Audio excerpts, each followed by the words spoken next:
Hello everybody and welcome. This is MFL Total Access. I'm Will Power, this is Terry Bablis, and this is not Terry Bablis' place. It's Mike Jazz's place. Mike Jazz, who would have ever knew? I feel like I'm in Top Resort here in Florida. Yeah. Got a very special episode for you guys today. We do? It must be our 60-something episode. Already? I'll look it up during the breaks. We have a couple of breaks today, I feel. Okay, yeah. Might be the 69th. Nice. And special 69, Mike Jazz's number. If it's that, it's going to be crazy. Good call. First time ever on MFL Total Access. Yes. We're going to have a show with numerous guests. Do we ever show with more than one guest? We're ever four. No, I think we're just 3 maximum, but even that, It's way too many, yeah, eh? I know what we're going to do today. YOLO. That's how we do MFL Total Access. We make do, and so we're going to be previewing some semifinals, finals, quarterfinals. Super pumped. So before we start, just want to say thank you everyone for the wonderful spring season we had. Yeah. Fall season registrations are now open. Fall season starts on August 26th. So 1 week break, right? Yeah, we have 1 week off Nice. In Montreal. Yeah, got you. Please sign up your team right now. I know some teams are thinking playoff mode. Well, the finals are August 12th. The deadline to sign up is August 14th. Ratings have all been updated on the website, so you can go see your new rating. If you went up, you went down. You could create your team with a team builder. If you have any questions, don't hesitate to reach out to us. If you need any rating revisions, we're open to them. Anything that's reasonable, we always try to help out. We want you guys to keep playing with your friends. We just want it to be competitive for everyone, right? Anything you want to add? I'm excited to do this episode. Yeah. Playoff time. And we're going to be talking about the matchups. Not all the matchups are on the website. Well, hopefully, thank you. Thanks to Matt. My drink, non-alcoholic drink. Well, they'll be all on the website by the time the show. By the time the show's on air. Yeah. Okay, so I know we're previewing games that we already know, based on standings and. Yes. Like, no, I mean, it's not. We're not going to talk about a game that is not going to happen unless something right. like 2 years ago happened where a team decides to not show up in the playoffs. Got you. Okay. Well, hope you enjoy the show. Yes. Div 5. So before we start, we got 2 guests on the show for Div 5. We got Kevin Cousset, a.k.a. The Mouth. We got Mathieu Demers, a.k.a. Mr. Brassard. 2 guys that are actually part of the media crew, right? Yes. So most of you already know Kevin and Matt, but before we get it kicked off, a couple of questions. So for the folks actually in studio watching right now, you can prepare your answers because y'all gonna get asked these questions. Favorite NFL team? What teams do you currently play on in the MFL? How long have you been in the MFL for? And what's your favorite MFL moment? You can go first, Kevin. I'm a Packers fan from back when. Boo. First off, it's better than being a Dolphins fan. I doubt that, but continue. I am playing right now on Phoenix in Div 3, which we were eliminated, and Phoenix in Div 5, which we're still in the playoffs. And my favorite MFL Thankfully, moment. the playoffs didn't start yet, so. Yeah. Pardon me? Playoffs didn't start yet, so it's a good thing you're still in the playoffs. Yeah. My favorite MFL moment, I think maybe my 3 picks on Jon and 2 pick sixes. Div 1. When did that happen? A couple years back. Okay, When he nice. was still throwing with, I think, henchmen Okay. In a game or a scrimmage? game. Oh, nice. Gotta look that up. All right. better be when I'm you played a with Chief me now. fan since I watch football, so I think it was Trent Green, Price Leons, and Gonzalez. So yeah, after that, just painful watching, not making more than 1 round. I play right now with the Improbable and D5, and I play with Jack Rabbit and D2 Brossard. For people who wonder, D2 Brossard is kind of between D3 and D5 Montreal, I would say, depend of the day. And my favorite moment probably when we win with old school the D2 back in the days championship. That's a while ago, before the egg got his first concussion. Okay. Was Ake throwing? Yep. Okay, nice. Yep. Cool. Nice. So, you guys want to start with your matchup or end with it? Save the best for last. We both have discussed this, and we've both decided we're not going to talk about our game. Sure. Well, Will and I will talk about it then. Yeah. You guys will listen to it. Fair. So D5. I'd say we go through 1 through 1. Okay. 8, 2, 7, 3, Coming 6. into the playoffs, we'll just quickly recap what happened. There were about 5 teams battling for the last 4 playoff spots. Big Booties, unfortunately, the team that are staying home, not making the playoffs. Very high hopes we had for them. Hey, Willie, And they were my championship contender. I think Josh, didn't play that well to say the least. I mean, when Max always misses the most important games Yeah. of the season, it's hard to make the It playoffs, is. right? It is. So let's start with the team that actually eliminated them, Sour Peeps, facing the Titans, going to the playoffs, week 1. Upset alert. Upset alert? Upset alert. Well, I don't know if we're giving our picks now or after. Whenever. But yeah, I think that this could be a trap game for Sour Peeps. Not even close. No. Sour Peeps are going to walk all over them. You think so? Yes. The Ben little brother's McMahon. not there. Ben McMahon was unless he's given an exemption to play, He might have been. only made 4 games, Okay. right? And I don't think We know how nice John is when you play 4 games, right? I know, but I don't think that since he joined in week 1, joined after week 1, so he had 9 games to make 5 games, right? And with the player that Ben is, I can't see John allowing the exemption to be made. I don't know whether he has an exemption or not, but just play devil's advocate. Usually we look at like, are you a top team, not a top team? Titans are clearly middle of the class, finishing at the 8th seed. If Ben McMahon were to get exemption, I'd be okay with it. It would make it different for that game, but Yeah. I But don't still, think Sour it's Peeps going to gonna happen. win. Yeah.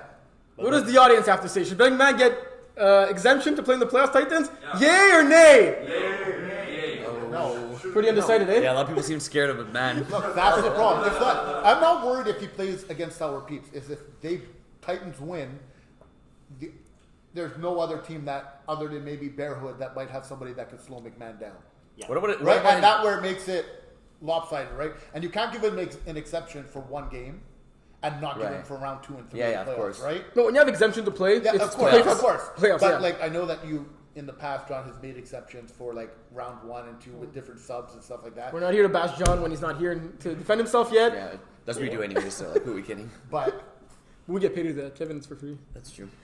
I will say the pressure is still on Sour Peeps. When you bring 3 D2 guy to play in a team and D5 and you make the playoff, well, you had fun all season. Now if you lose, it's on you big time.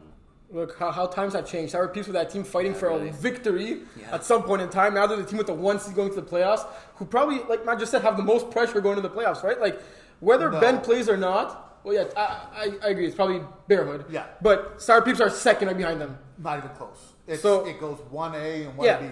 So coming to this playoffs, but whether Ben plays or not, I still think Sour Peeps should win that game and Oh, are yeah. the favorites. Well, yes. Even if Ben's in the lineup, it would be a massive upset for them to win that game. Oh yes, it would. But like again, I saw them play this week, Titans, and they didn't look good. Do you agree? I think I agree, but Sour Peeps have also shown they're beatable, and I think that sometimes in offense you see drop balls on them. Like Wallet's been playing out of his mind lately, and I just think that at times his team they rally around him, and if he's not able to complete the passes and complete short ones that's dropped by his receivers, I'm not sure where this offense goes. And I think that the athleticism on Titans could potentially pose them trouble. Even if Ben doesn't play, I don't know if it's his brother or his cousin, but Austin McMahon Austin's is his also brother. a really good. His brother, Yeah. he's a really good player. I could see him getting 2-3 touchdowns in this game and potentially upsetting them. Yeah, but I can't see Robert completing any of those throws. You saw him this past week. He threw a deep ball, and they were nice deep ball. But Ben was also 5 feet behind the guy, 5 yards behind the guy. So it's not hard to just throw it up.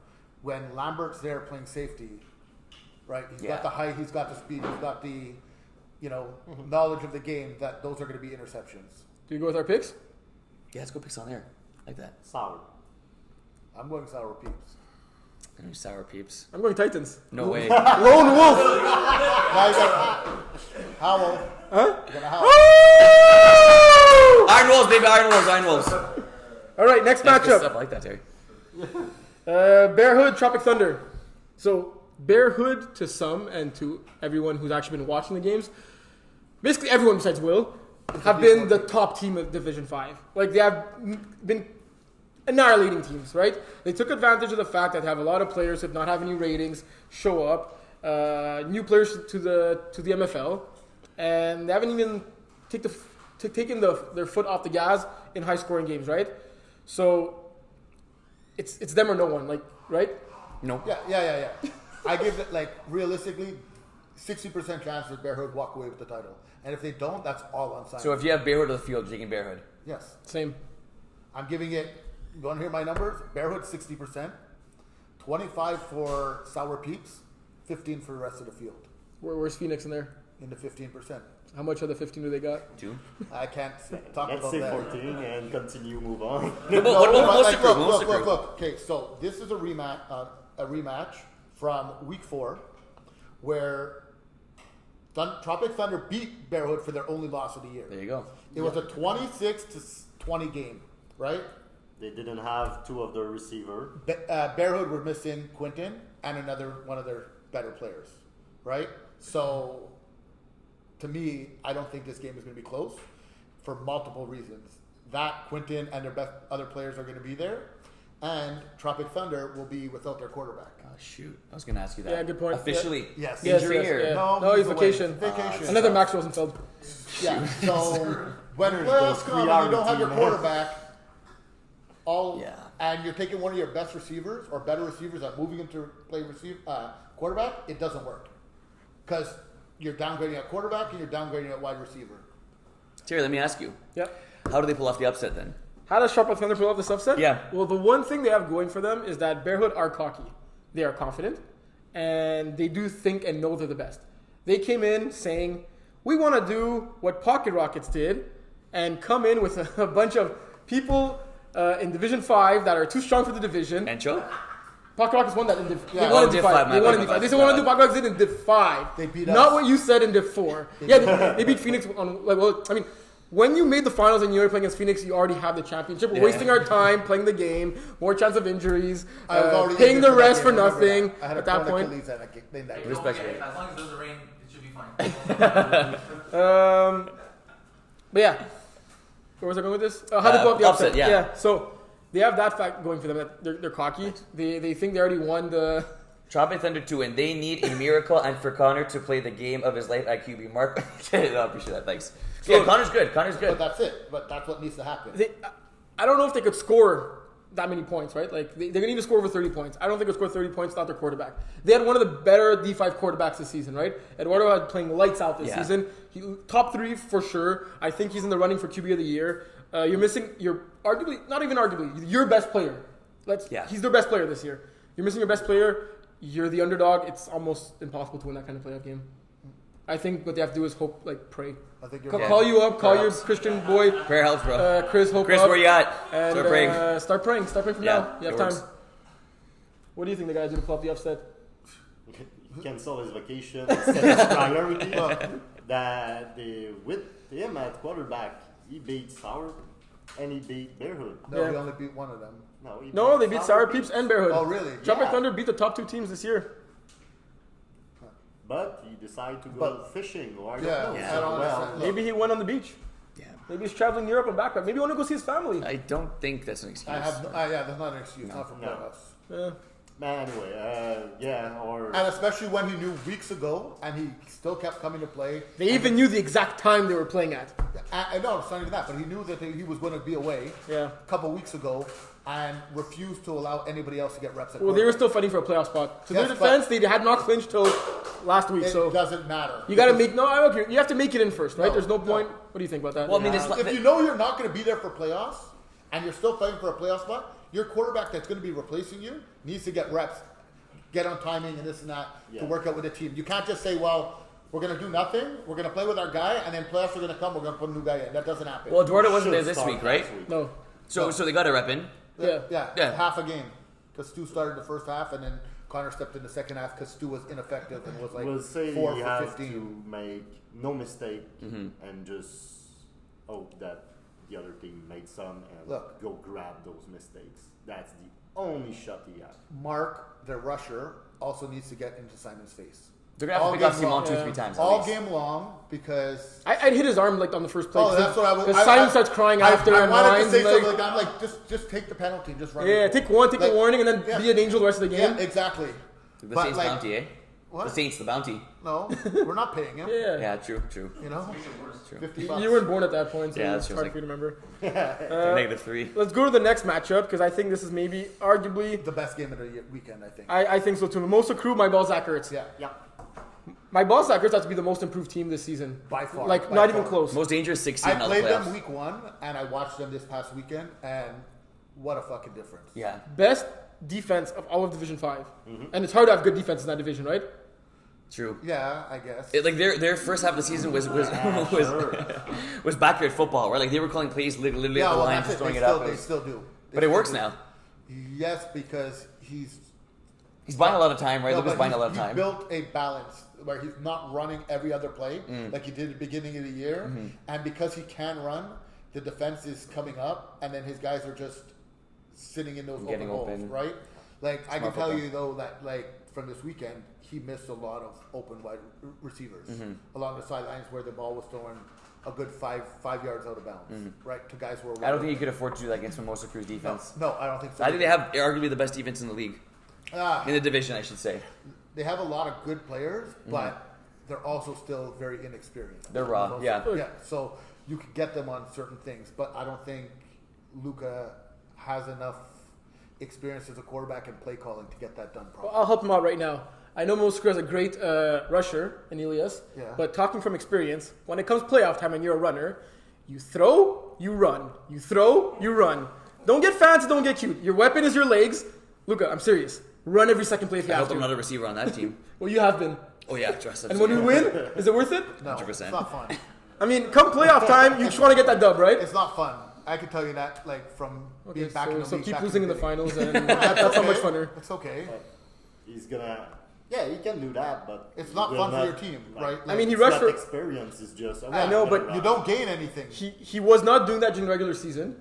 He was trying to pass first, and he still rushed for 500 yards and 8 touchdowns. Rushing for 500 yards and 8 touchdowns when you have the best defense in the division is a recipe to at least make the finals, in my opinion. First, you have to pass Mimosa Crew. Yeah, it's a recipe. I'm not saying it's good. You have to execute, right? But I'm just saying that, like, Look, I They, But I They're also gonna think win. that Elias is a good enough rusher, and they have enough athletes where they're going to do exactly what Titans this weekend stopped him from running. He ran 14 times for 34 yards and was sacked 5 times. it's like Jeff's average, eh? Yeah, seriously, a little less. You know, Yeah. so like, waste 14 plays for 35 yards. But Go you still ahead. get the win. What? Still got the win. Yeah, but it was against Titans. But every time you run, that's one less opportunity to throw an interception. Okay. It's one less opportunity to throw a touchdown, though. You can still run as a get the Yeah, touchdown. you got to be Terry Ballas to do that. Like Who's your there- pick? my balls are. I'm going with Titans. Sorry. That'd be an upset. He pulled a Willie there. I'm going with Mimosa. Mimosa Crew, prove me right. Let's go. I'm going my Bell Zackerts. Really, so eh? you don't get to wear the wolf hat. Sorry. You don't get to wear the wolf hat. Even Steven. You're not What does the wolf- crowd you're say? We not- should ask you're the not crowd. wolf. Well, don't No. worry. The right side of the table's right. Oh yeah, of course, always. But the crowd should be the deciding factor, no? And that's Yeah, fair. How do we what ask do you them? guys get? Mo- Mimosa or my balls that hurts? I'm going Mimosa. Okay, Mimosa. All Right? right. And the thing is, you got to remember, it's 8 o'clock in the morning, so you know they're coming to party afterwards. They're coming to party. After. Mimosa after their victory. They might not be up in time. We have games that early? 8:30 in the Yeah. morning. Yeah. 8:30. Yeah. Somebody's bringing a griddle. They're like cooking up eggs and bacon and stuff. Okay, I'm sleeping over at your place. You know? All right. Now for the last Division 5 game, but not the least. Improbable Phoenix. A rematch of last week when it was a game filled with subs, apparently. To say the least. 100%. Some good, some bad. We cannot say rematch because That's exactly what I said. I go, not- last week not meant enough nothing. player that- Last week meant nothing. Matt was sick, allegedly. You know, I didn't see the thermometer saying he was 106-degree temperature, and you know. So the most important question: are you gonna make Kevin wear the pennies or not? No, we're rock, paper, scissoring for it. Or the same Come color. on, rock, paper, scissors. But they show with the black. So Yeah, no, I did they that have- because I made the deal with you. Yeah. See, that's the deal we Make made. him I wear was home black last shirts. week, and I gave him the option. Don't return the that favor. If You he don't wanted to owe give me him the anything. 6th man, he could wear the green jerseys. I will ask the GM of Improbable. Oh man, don't ask Alex. I don't know. Why don't we just rock, paper, scissor it on camera? Winner gets green jerseys. I don't have another Who got option the than highest green. You got pennies. Yeah. Well, they got the higher Look, seed, I right? can tell you when years ago in another league, in the finals or semis, I bet wearing orange when it was The other captain did not accept. other captain refused. Well, I heard a story about you almost murdering Jaff when he made you wear the pinkies one time, and it was. I remember that game. Yeah, I remember that. So, because Gaff has wear the no- pennies. Wear the pennies. Wear the Gaff has pennies. no clue I'm what he's talking home. about. Oh, they're home. No, I wouldn't take a risk against Kev. on Kev. the website that I'm I'm home. home. No. You're visitors. I'm like, no, Jeff. Look, that doesn't matter what it says on the website. Okay, since you guys don't want to talk about I'm what. joking. I'll talk about it. I have no problem. Okay, well I'll ask Willie first. You want to go keys for victories for Phoenix or for Improbable? I'll go Phoenix. Okay, so I'll go Improbable. You go first. Me first? Okay. Keys to victory, Phoenix. Can't be smart with the ball. I'm not going to be. That's why I tell you to be smart with the ball. No, be smart with the ball is Khalil's on your squad, right? No. What do you mean no? Number high Okay. five. Oh, my God. So Khalil's on your So deal. Can you that's pull all up the my rosters, top please, guys, for right? him? Is Little Nicky on your squad? No. Who's on your D5 squad? Is Corey on your squad? So you're telling me you have no one on your squad? Is Baseball's girlfriend on the squad? No. Is Baseball's sister on the squad? Yes. Okay, target her. That's your piece of victory. Because apparently she's your only player, so target her. The only player that you know. Yeah, no, but all kidding aside, be safe with the ball. Run if you have to, because you see. Christy's on the team. Christy's on the team. Wow. Oh, yeah, is she your snapper? No. She's my backup snapper. So, okay, who's on your team? Hey, wait, look! You've just been covering the league for the past 10, 12 weeks, man. Yeah, but that's not long enough. I got Felix, Gregory, Kenny, Chrissy. You're saying names, Yeah, but you don't I'll even know who pretend they to know are. those I people. know, exactly. But yeah, no, true. Be smart with the ball. Rudolph. I know. Reindeer, run when you have to, and I think extra points are going to be big for you guys. That's why I really think it's going to come down to extra points. So keys for victory for Improbable. Do what you did all season. Forget about last game. Matt didn't feel too well. He was under the weather a little bit. I know Kevin might seem that he's scary, but he's not. If you have to target, the same way I said about Luka, run 25 times a game. If you have to target Alex 25 times a game, it's what works for you, man. I don't think anyone in the playoffs is going to be upset for a certain game plan if you win the game. If you want to do something and you end up losing it, be ready to take the heat. Assume it. But if you think you have a high percentage chance to win the game that way, I'm all for it. At the end of the day, we played off fun, but most importantly, we have the most fun when we win a championship. Yeah. Aye, Captain. So who do you Let's got? start by not throwing the ball to his team. That's going to be really Yeah, hard. there was 2 or 3 balls this week that got away from you, that were well over the receiver's heads, which went to my safety's hands. Right? Again, like we said before, this game meant nothing last week. We knew no matter what. You're playing each other. Yeah. Pretty much. Okay. The only way that it wasn't happening was that if I won, I gave up less than 4 points. I had to score more than 25 and give up less than 4. Got you. Okay. And then what would have happened? Then I would have been the 3rd seed. Matt would have been the 5th seed. And you would have lost to the 6th seed. No. So remember how we hate on Kevin on his interceptions, especially in D5? If Yeah. I told you he had a 1.9 TD to interception ratio, you think the over or the under? The over by a lot. No, it had 20. I mean, no, 1.9. You think the over? So you're saying he had more touchdowns? Oh, 1.9 TDs it per was pick. yes. I'm taking the under by a It was lot. 2.4. He was 2.2. Per pick? He only had 10 interceptions this year. Really? But That's I great also- improvement. Let's That's go. pretty- yeah, that's How many games I'll did give you you miss? I missed we 3. played 5 Okay. games or 6? I missed 3, but again. Oh, you played 7 games. Oh, okay. Well, you didn't tell me that. But he still threw twice as many touchdowns and interceptions. That's But That's I also impressive. Okay, didn't count the that's last impressive. game where I That's went impressive. through 5 and 1 in the last game. Mathieu, on the other hand, over 30 touchdowns, 6 interceptions. Wow, that's very. That's That's a over 5 to 1 six- ratio. Over 60% completion percentage. I averaged almost 200 yards a game. Kevin's been talking talking. about, Kevin's been talking a lot. Yeah, we're talking. Anything you want to say about this game? Real. Nice. Who do you got? It's going to be fun. 26-25 overtime victory for Improbable. No overtime. Just feeling it, man. Really? Trust your gut. Yeah, I'm going Improbable. I'm pretty back and forth on this because, look, Phoenix makes the finals. That's when they. Okay, you asked for your pick, not an analysis, right? Yeah. You said how much? 25, 20, 26-25. 26, 25? OT Improbable. I'm going 26, 25 OT Phoenix. Really? Doesn't Okay. Matt, no overtime no matter what, huh? Look, no matter what. Okay. I don't care if his last I'm play gonna is put the knee tied, down, safety. So I'm not throwing it 45 yards, I'm taking the safety. Just so that neither one of them are right. What time's that game? That's early, right? 8:30 in the Yeah, I'll morning. ref that game. Put me on it. You're going to be sleeping. God. Yeah, fair. Never mind. All right, before we end the D5 segment, we're doing great on time. That's perfect. Yeah, this is like it's smooth sailing. Good job, William. Yeah, come on. When I'm in charge, good stuff When Will's happens. in charge. I don't like to, I Okay, don't like to wait, brag. he but- just named you everyone that's on his team. Name 3 players, not named Kevin on Phoenix D5. Okay, there's a girl, and a guy. And Kevin. I might need a That's replacement. 4. That's 4. I might need a replacement for next season, folks. Anything you guys want to say before we end the D5? Bring Gaff back. Anything you want to say? Hashtag bring the. No, thanks for the invitation, guys, and great show. Thanks for being on the show. Yeah, thanks for coming. I guess that's it. Alright. See you guys on Saturday. Yeah. We're back. So Division 4, we got the commish and the host on the show for this segment. We're gonna start with the general quick questions with everybody. So I don't think you were here yet. We're asking favorite NFL team, how long you've been in the MFL for, what teams you play on, and favorite MFL moment. We'll let Mike Jazz go first. Okay. Hi. My name is Mike Jazz. also known as Michel Jasinovic. That's my full name, but you can just call me Mike Jazz.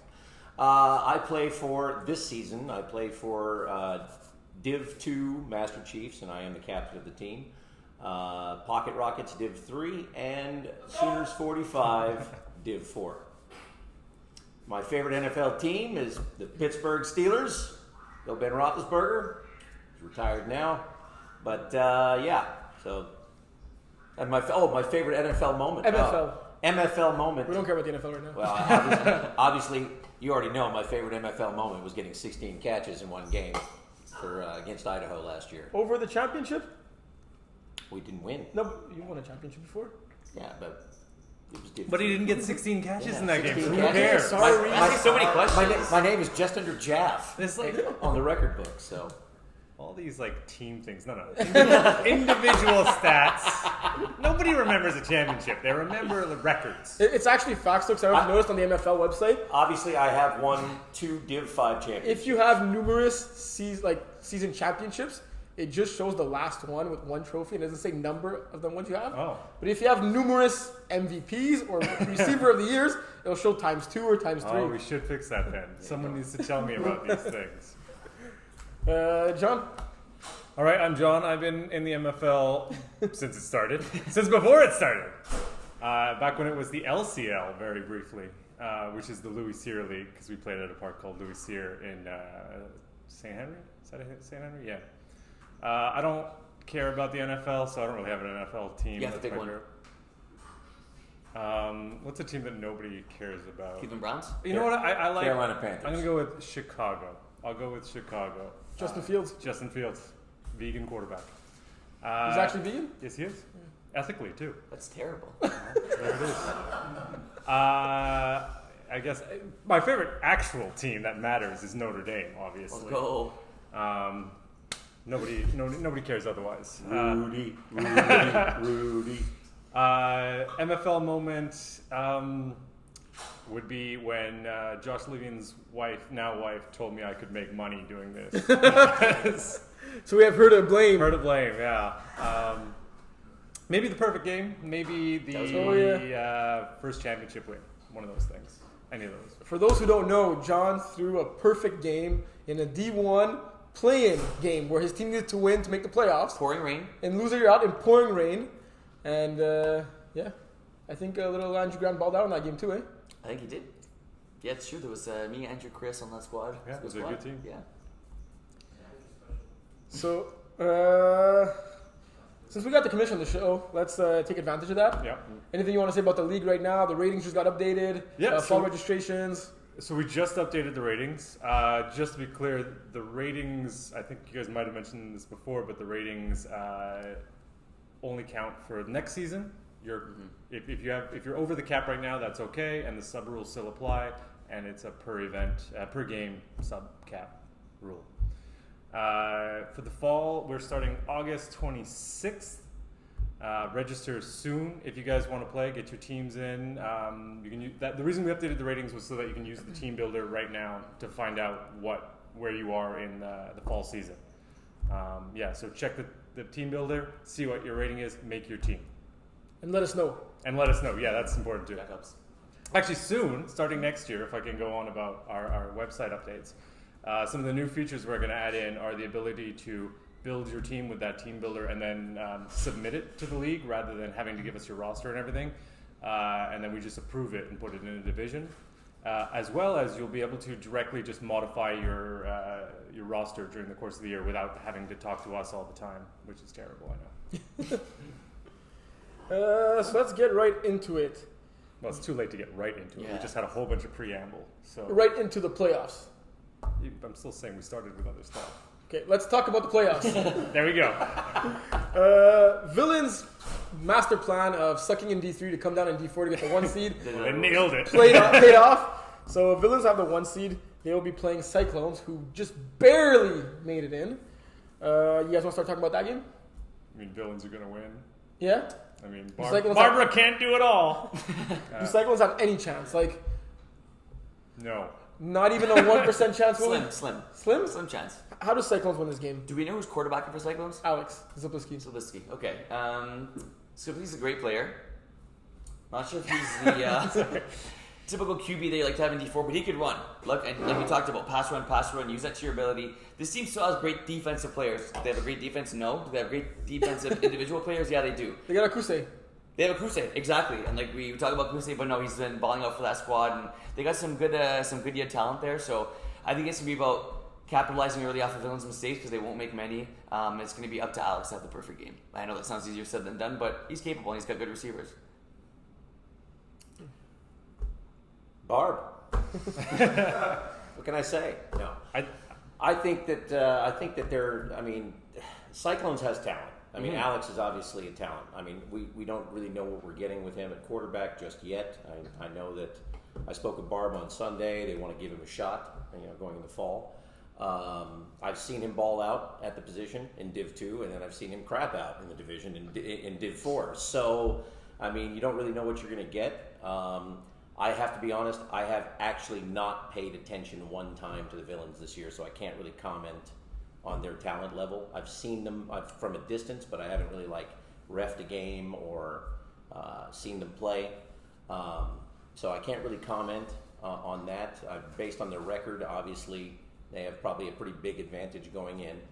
But I do think Barb's going to improve her game this week. I have a little insider information there. Okay. But, Steroids? Is that what we're talking about now? We shouldn't say this openly. They also got Marco, who hasn't really been there for many games from this season, having a couple of injuries. Only 7 catches on the year for 41 yards. He before this season, he was a great player, right? Baller, both sides of the ball, especially with double dippers. Hasn't played for them this past season. So if he shows up and plays the way he's capable of playing, Cyclones have maybe a slim chance. If Alex runs the ball every second play, although Villains do have a great rusher and Jeremy, who's rushed for the most part for them. Very quick. I think the way the Cyclones win this game is act of God. I think that's the only real chance. Well, they should call up Willie and Chris and start praying. David and Goliath. Get on it. David and Goliath. Okay, first off, David and Goliath is not the story you think it is. He's using a sling, which is like the biblical equivalent of a gun. He basically shows... It's like that Indiana Jones scene where the guy whips the sword around and then he just shoots it. And everyone's like, oh, look at you. What a shot. You just ruined a bunch of people's childhood on David and Goliath. Did you know that, Willie? No, but I didn't need to. I'm all sad. So that's it for that matchup. Next, we got... Doing picks? Oh, let's do our picks. Villains by 15. That's conservative. By 15? Yeah, So if I say the over is 19, taking the under. that's correct. Really? I pick over. Yeah, me 19. too. I'm going Villains by 3 scores at least. 3 scores, yeah. 20. Minimum. I'm going to be the lone wolf here. Pick the Cyclones. Really? Yeah. You gotta do the wolf. The wolf? You gotta do the wolf when you're the lone wolf. That's actually the best wolf we had besides Willie on this show so far. Yeah, Real. Respect. Next up, we got your Sooners 45 going up against Les Bouchers. So Sooners 45 had the most wins in this division. Given that Villains came down a division, played less games, going by winning percentage. Fewer games, my bad. I'm talking like Kevin now. I'm speaking like Kevin now. We'll do have the number 2 seed and are playing Les Bouchers. Well, you're a big fan of Les Bouchers, right? I'm also a big fan of Sooners 45. What are Les Bouchers' key to victory? Oh, you want to go straight right to it? Yeah, because I know you like Les Bouchers. So Lucas has maybe one of the best deep balls in this division. Lucas Drouin. He also has Felix Bégin, who is one of the best overall players in this division. Like I said, during the season, especially in lower divisions, you want to be nice to everybody, get everybody involved. But come playoff time, you don't have as much fun as you possibly can unless you win the game. Winning is everything come playoff time. No one's going to complain for getting 0 balls or getting benched or playing only one drive every 4 once every 4 drives. Even if he wins, Chris Hope will complain. My God. Almost everybody, almost nobody will complain. But look, Les Bouchers had their ups and downs this season. They played some impressive games. They played some not very impressive games. They got to come out and play a perfect game. Lucas cannot turn the ball over. In his mind, it has to be what I got to do to give myself the most chance of scoring on each drive or not turning the ball over, right? If that means 3-yard hooks or every play, 3-yard, if you're moving the chains every 3 yards, you're getting a first down every play. But can you win like that, consistently doing yes. that? Okay. Keep the ball away from Sooners as much as you can. The more Les Bouchers have the ball, if you're draining the clock, wait till the last 5 seconds before snapping it. It'll give less time for Sooners to have the ball, less time for Diego to work his magic. Those are the keys to victory for me for Les Bouchers. What do you guys got to say? I don't think the Boucher have the short coverage they need, because you need to take that away from Diego. Yeah. Like, because that's what he wants with those first quick reads, and if you give him those, he's just going to throw that all day and then run all day. And I just don't think they're aggressive enough on the short ball. That's a good point. But I think we're all saying Sooners 45 is favored. Obviously. Yeah. So, I think for the Bouchers, they have to be very aggressive on the short ball. Make Diego throw some bad balls, and be soft on the deep ball, because he does throw it just super deep when he throws it deep. You can't float it up there a little bit. You got to take Mike out right away. This is key. Sweep the leg. Do what you got to do. That's the keys to victory. Sweep the leg. Please don't. No, they're not like that. What do you guys say, Willie? I'd consider double rushing if I was the Boucher. Double Really? rushing to give Diego less time, and also when you think about the RPO they like to run, if the running back keeps it, you kind of have the second rusher there, right? And if he's able to throw it, just a little food for thought, give them a little something. This is true. You got to be at least ready to double rush. Yeah, you don't right. have to always do it, but you have to be ready for it. And throwing it in once in a while, I actually like that as a game. Yeah. Or literally when they have that second player lined up within arm's reach Right to the away. quarterback, have someone at 1 yard to be prepared that when the ball is snapped and the quarterback catches the ball, you go. All I'm going to say is, epa, epa, andale, baby. Is that Spanish? honestly, Diego has improved leaps and bounds from last spring to this spring. I mean, he is in my opinion, probably twice as good as he was. I mean, how last old is year. he though? Like, I believe, I'm just guessing now because I believe he was 18 last year when we played together. So Oh, wow. I'd say 21 19 now. if he's not 20. My I math mean, he is might be right. 20. I'm not sure what his birthday is, but yeah, at that age you are improving, like by leaps and by bounds. leaps and bounds. Yeah. And I mean, his But at the quarterback position, that's very impressive. Yes. to be getting. I mean, his that quickly. his balance when he's running is amazing. The way he's able to make people miss. Sometimes it's ugly. I remember a game. Who do we play? It might have been against Le Boucher a couple weeks ago, when he would make these runs. It didn't look like he was going to get very far, and nobody tackled him. He's running sideways, backwards. I mean, he's like Barry Sanders at quarterback, The Spanish version of Barry Sanders. pretty much. Picks? Are we all going Sooners 45 for this one? By I can't 12, pick by the game, 12. So By 12? Yeah, 32-20. I think that's pretty accurate. Thank you. Yeah, I don't think it's going to be below. Yeah, I think it's a bit below. I think Boucher hang around. I'll still give him 3 scores though. Lead, like victory. I'll give him 18. Okay. Next up, we got Super Friends and Iron Wolves. Rematch of last week. Yeah. Yep, it is. So last week, I don't think counts for anything. It's basically we just sort of, I think generally people were just messing around a bit. We weren't taking it too seriously. The kids were taking it seriously. They always take it seriously. Josh takes it seriously. I wasn't playing seriously. I don't think they were playing seriously at all, which maybe that's a bad sign. They have a really good quarterback for this division. Yeah. They have receivers who can make plays. They run routes well because I see they get open in those spots. They're never like all in the same spot or anything like that, which is indicative of people who run the wrong routes. Yeah, they've been around for a few years now. They've figured They're out last the game. spring's champions Yeah. in that division. Yeah. So, I'm picking them. I'm picking them to win. I'm going to say 3 scores. I'm going 4. Yeah.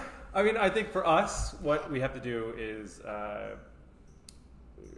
the kids got to play well, which they did last game, and we had the lead like pretty late in that game. Not late, like around halftime. It was like 12-6. It was a good start to the game for you guys. if Yeah, I you guys remember. were up 12-6. We were up Yeah. 12-6, and then we threw back-to-back pick sixes. One Yep. into their end zone, which was returned all the way, and then on the next drive, Yeah. threw a pick 6 right away. That was essentially the game there. And at that point, Josh figured out the forfeit situation, and the entire game changed tenor. So No, the forfeit was in your D3 game.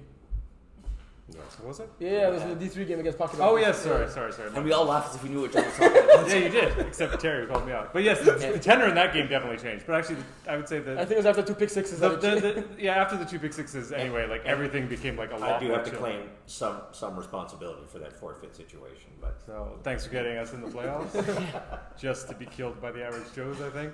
But unless, of course, Jason David. Armenti. David. David? Against Goliath. Goliath? I think David. David and Pull out Goliath. the gun. Are you suggesting I get a gun? We've already gone over this. No guns. I don't know if we just settled It's a anything. 5-yard penalty. Yeah. So I think the kids have to play well, and Jason has to not same thing that I think P.O. was saying in D3. He has to just not throw picks, not throw it deep all the time, all that kind of stuff. Yeah. Control the ball. The kids definitely have the speed factor in this division. They're definitely ballers. Jason's a great quarterback. He threw 44 touchdowns this season, almost 2,000 yards. Like, no matter what division you play in, that's impressive, right? His arm's getting burnt out though. Oh, yeah? Yeah, Okay. So, that's what's happening. but throwing 1-yard drags to your son Yeah. might not be that hard to do, even with the burnt out arm. Yeah. Well, they let me. Yeah, so They allowed me to throw one. Kevin was complaining one that it should pass. still be a forfeit. Yeah, Kevin would. The game was we lost. It was the last play of the game, I think. So they said it was fine. I threw a 1-yard drag to Connor, and he ran it for 45 yards. That's all you gotta do in that game. Just throw 1-yard drags to Connor, Yeah. sometimes to Cooper, sometimes Lucas, and Yeah, that's the key to victory. that's what I would say. Do you see Amos having a chance to win this game? I do. I mean, as long as they have Josh and Jason. John. And John, when he's healthy enough to play. How's the finger? Still busted up a little bit. I still really want to catch a ball, but Jammed or broken? it's jammed. That's good. Yeah. Glad to hear that. It's not good. I mean, listen, I've reffed a couple of Super Friends games this year, and they're a good team. They're solid. They like to have fun. They're a bit on the emotional fun side of things, shall we say? Great guys. Yep. But yeah, I mean, I think it's going to be a good game, but I will pick Super Friends in the end. Probably get the win there. So we did our picks. 38-24, friends. Oh shit. We're going Super Friends as well. Sorry, John. It's okay. I'm going to say closer. I'm going to say 31-24. Well, I'm not going to be a lone wolf. I'm going to say 22-12 for Super Friends. You're picking Against you one team? guys? Picking against my own team. Good luck, Arms. Either I'm right, in which case I'm right, or we win, in which case we win. I have nothing to lose. I think That sounds like a very loser's mentality. It's winning only, baby. Let's go Bin Low Fat against Idaho Ida Pimps. Battle of the 4 and 5 seeds. So on paper, the two closest teams in this division. On paper. On paper. I think Bin Low Fat have the best receiver of the division and Thomas Côté-Parent. How do Idaho stop him in this game? Macing him up. The what? Macing him up. He's saying words. Macing him? Yeah, Mason Miller. Mason Miller. Macing him up. The MFL meme. There you go. Mason's going to have to play in front of him. Okay. Yeah, that's my key to victory. And do you think it'd stop him? Contain him, yes. Stop stuff. The guy had over 700 yards, 17 touchdowns, 60 catches Contain, yeah. in 10 games. It's hard to contain that. It will be. That'll be key to victory, though. If he gets what he wants, then Ben are going to win the game. It's that simple. I've seen both these teams be up and down this year. I don't really understand what's happened there. I mean, Ben obviously in D3 been a little bit on the lower end than Ben Low Fat, but I think it's going to be a better game depending on who shows up. I mean, if David's there, David Brisson is there, then I think Idaho has a good chance. If he's not there, I think Ben's going to pretty much walk all over him. That's pretty much how I feel about it. Bin Low Fat are your fall 2022 champions in this division, right? They got that chip to defend. GF Roland Leclerc, 30 touchdowns, 23 interceptions. Not a great touchdown to interception ratio. No. But this team was only averaging 22 points against the game, right? So if he scores 4 touchdowns, they win the game, right? And they could beat you in many different ways. They got Simon Baudouin on defense. He only had 3 interceptions this year, but this guy's dangerous, right? Yeah, speedster. If he picks it off, it's almost guaranteed going to be a pick 6. What are the keys to victory, Willie, for... Well, you already said for Idaho, for Bin Low Fat. For Ben Low Fat, I think it's going to be something that Brisson does well. I think he buys time, and I think that not only does he buy time, but somebody he likes to tuck it up and run. And if he has time in this game, that I think it's going to be trouble for Ben. So whoever's rushing for Ben, I think it's not necessarily getting sacks, but just containing him and not letting him see his second, his third, and his fourth read, because you could have a bunch of non-Gs playing receiver out there, and if you have a bunch of time as a quarterback, you're going to hit one. So don't give Deep Pascal much time. Why hitting on Nanji? Nanji got speed? Yeah, but just not speed. She has good hands, but not necessarily speed. But yeah, can't give him time. What do you guys say on this game, John? So I think, to me, it comes down to a lot to David. I think if he plays well, Idaho wins this game. But I've seen the occasional game, including one against us, where he didn't play his top game. I found the thing for me was you gotta bait and jump routes with him, because he'll make that read and then it's a little bit slow to get out once he's made the decision. So I think on the short ball, you bait, you show it's open, and then you jump it. But you got to be ready to move around. You got to be understanding that you are giving up some easier catches if you're late. You are literally not covering some people sometimes because you're pretending to cover them and then jumping another route. But that's what I would do. I just think he makes his decision, then sometimes he's a little slow to actually get it out of his hands. So who are your guys' picks in this game? I guess I'll go first. Honestly, this one's a toss-up for me, so I'm going to say in a really, really close game, I'm going to actually take the defending champs, Ben Lofat, to win 25-24. Same for me. I got Ben Lofat winning this one in overtime. I got Ben Lofat 27-26, and I made that I'm pick going to go next week lone wolf. before. I'm going to go lone wolf. I'm going to say Idaho. You know? Yeah. Got a score prediction? It's going to be close. I'm going to say less than 4 score difference. John, it's your time. It's your turn, John. You gotta do the Oh, yeah, wolf. I got to get there.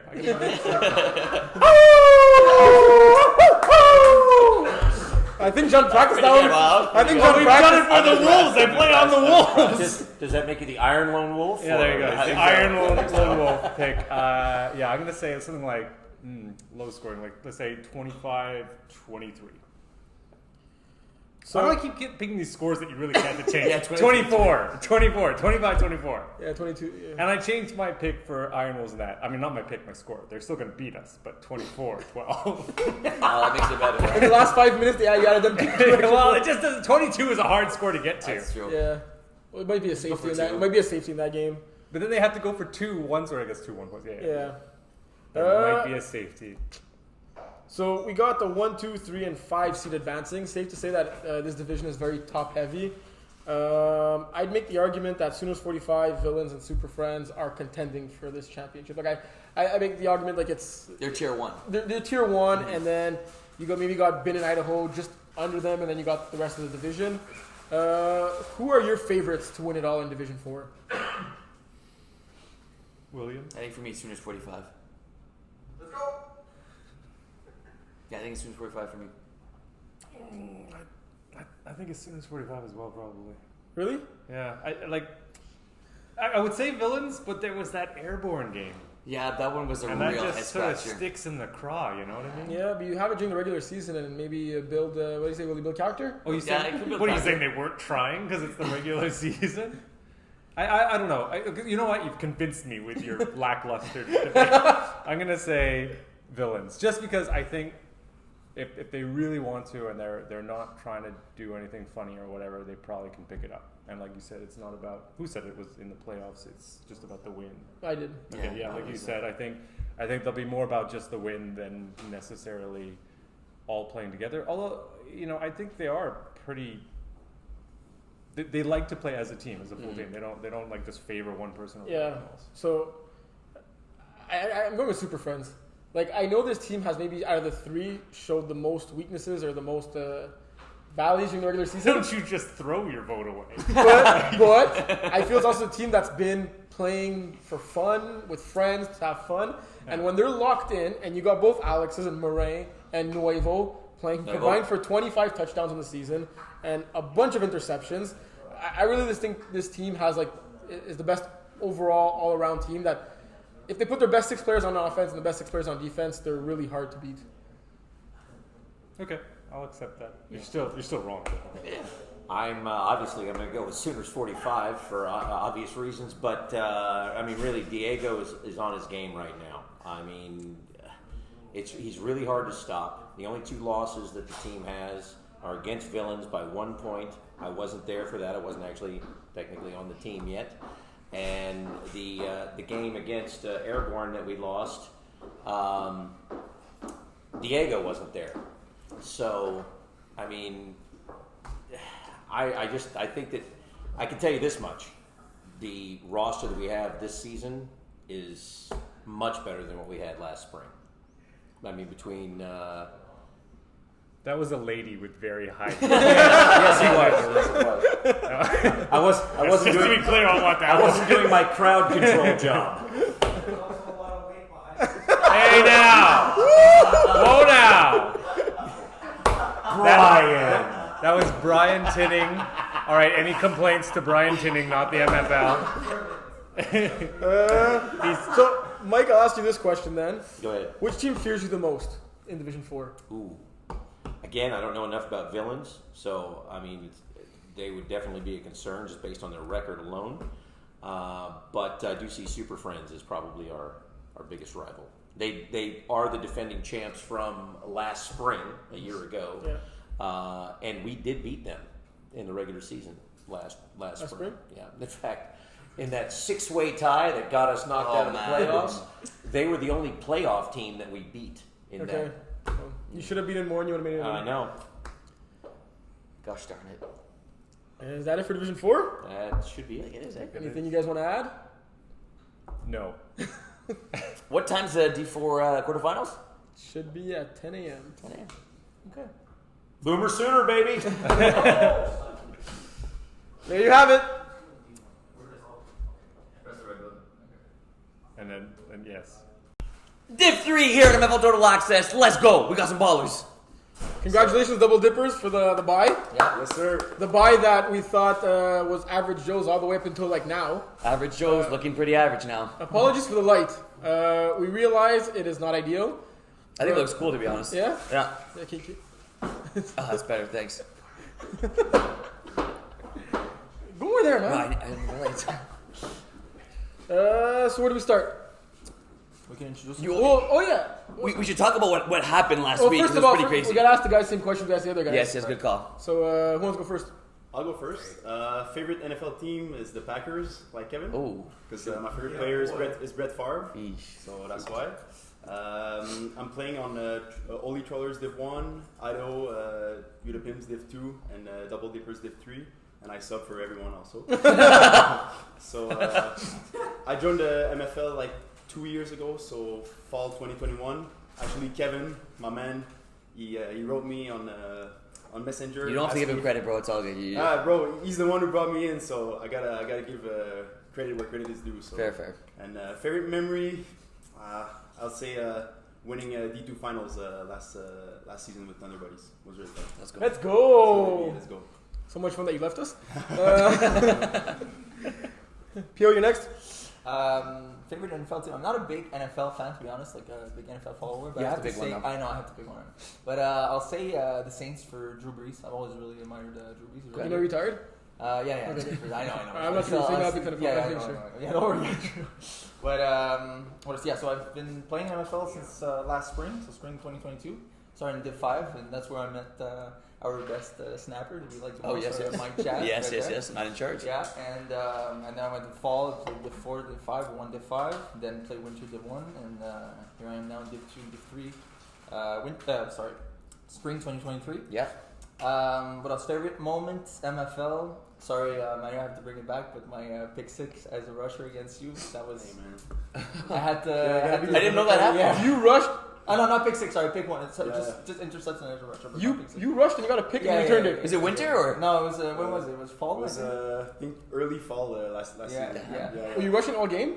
No, I don't think so. I don't think so. Okay, so why don't you rush for us this week? I literally, all I do is rush my whole life. I never got a pick. Yeah. And these guys randomly rush like, for one drive and they get a pick. I mean, you're also like 5'3", bro. Yeah. Like, Yeah. Peel's not that much taller than me. oh. Yeah, he is. Didn't say he's not taller than me. You're on 2 phone booths. Oh, okay. Make 3, but don't tell anyone. I look All as right. tall- I look as tall as you. Yeah, okay. So Double Dippers, we're not going to talk about them much as they got the bye, but just to say, 7-game winning streak. Yeah, It's seriously. really impressive. Especially in Division 3, that's one of the toughest divisions. Missing their quarterback, Simon Blais, for a couple of those games too, Yeah. to say the least. I'll ask Peel the question. Yeah. besides your own team, are Double Dippers the scariest team in Division 3? They're pretty much close to average Joes, but I'd say yes. I'd say yes, to be honest. I'd say yes. They're pretty close to average Joes, to be honest. Who's the team that, obviously you're not scared of any team, you had the 1 seed, but if you had to say one team that you'd say would give you the toughest matchup in the finals, who would it be? I'd say Pocket Rockets. Really? You're not saying it's on the show? No, because week 1. They're on the, it's your Division 2. Yeah. I forgot you're on the team. You barely get any passes. You forgot, but week 1 we played Pocket Rockets. It was a big game, but they just edged us out by 9. Oh yeah, I ref that game. It was a game you almost wanted to lose at the end, right? They had a lead. We almost came back, but I would really like to have this game back. Yeah. Whose phone is that? That's good. Good luck. Back on. It's all good. So, Average Joe's having basically the bye, right? We all assumed to get the bye, and unfortunately, did not happen. Yeah, so let's address the elephant in the room with the forfeit. Oh yes. I don't know if Bins are watching right now. Yeah. Probably not Division 3 because their team's not in the playoffs. But just to go over what happened, do you want to explain it? Yeah, sure. Well, you want to go? Well, yeah. Basically, what happened was Pocket Rockets would play against Iron Wolves. Iron Wolves needed to win the game to be in the playoffs. Win the game and give up less than 21 points. No way. Yeah. That's breaking news to me. But anyways, it was a back and forth game. Pockets were up by 1, and then a little birdie tweet came and told us that PO played defense and we got a sub, which means a birdie tweet. A little bird came and told us, and that means that unfortunately Pocket Rockets forfeited, and Iron Wolves got the 25-0 dub, and they punched a ticket to the playoffs. And the site was not updated, so Ben probably thought they had the last playoff spot, which is that's always an tough. email to all captains out. Yeah. So what happened really is we asked Khalil to sub as a snapper in Div 2. Who was an eligible sub. His rating was under the maximum. You guys had the roster regulations in order for him to be allowed to sub. Yeah, so he was able to sub in Div 3 because the thing is we wanted to give him reps as snapper because we didn't have a snapper in Div 2 for our following game at 5 p.m. With the conditions that the quarterback cannot play defense. Right. And so the thing is, we just didn't think, and I wanted to spare his legs a little bit because he was going to rush for our game later that day. And Leo just asked me, P.O. take a rep in as a rusher, and I just didn't think at the moment. And then I think it was Josh that went up to you or something. Literally, late in the game. Yeah. And you weren't even on the field at that point, Right. and I was like, yeah, that's true, you did rush. Right. And then Ben's Nobody clicked. And we have Owie, there's Willie, there's me, we're all refs, and we just didn't think at the time. Even Iron Wolves that have half refs on the team didn't even realize it during the game. And then Ben's like, yeah, but he got no stats. Did he actually play defense? Right. Exactly. Shoot. Yeah, that's the thing. I didn't make that much of a difference. Honestly, I think between me and Khalil, I think Khalil is a much better rusher, and Way better. wouldn't have impacted the game that much. No. And you were rushing for him to go off. Yeah, exactly. Yeah, just to spare his legs. But anyways, I don't know. I feel like the rule is very, very strict. What? Yeah. But it is what it is, man. The rules are rules, so we can't change it. Yeah. Those are rules. Yeah. Flashbacks on. Yeah, and it kind of pisses me off, honestly, because of the playoff matchups. Because Iron Wolves are playing Average Joes, and honestly, I would have preferred Bins to be playing Average Joes, maybe to have a fighting chance of beating Average Joes. So you're saying Bins are better than Iron Wolves, have a better chance? I think matchup wise against Average Joes, just because their body size and they're how can I say? I don't know. They play really, really good defense, and they know what to expect against Average Joes, and they have the players to make it happen.